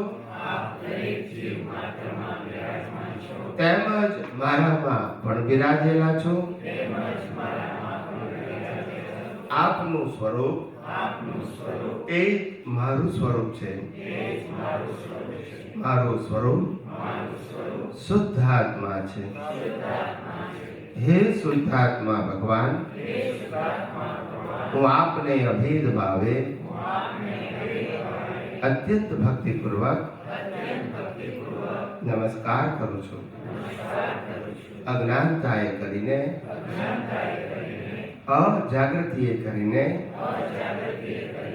મિથ્યા જ્ઞાન મિથ્યા દર્શન સંબંધે દ્રષ્ટિથી જે કંઈ પણ દોષો થયા છે અને થાય છે તે સર્વ દોષોને આપની સમક્ષ જાહેર કરું છું. તેનો હૃદયપૂર્વક ખૂબ પસ્તાવો કરું છું અને આપની પાસે ક્ષમા પ્રાર્થું છું. હે પ્રભુ, મને ક્ષમા કરો, ક્ષમા કરો, ક્ષમા કરો. અને ફરી ફરી આવા દ્રષ્ટિ સંબંધી દોષો ક્યારે પણ ન કરું એવી આપ મને શક્તિ આપો. હે શુદ્ધાત્મા ભગવાન, આપ એવી કૃપા કરો કે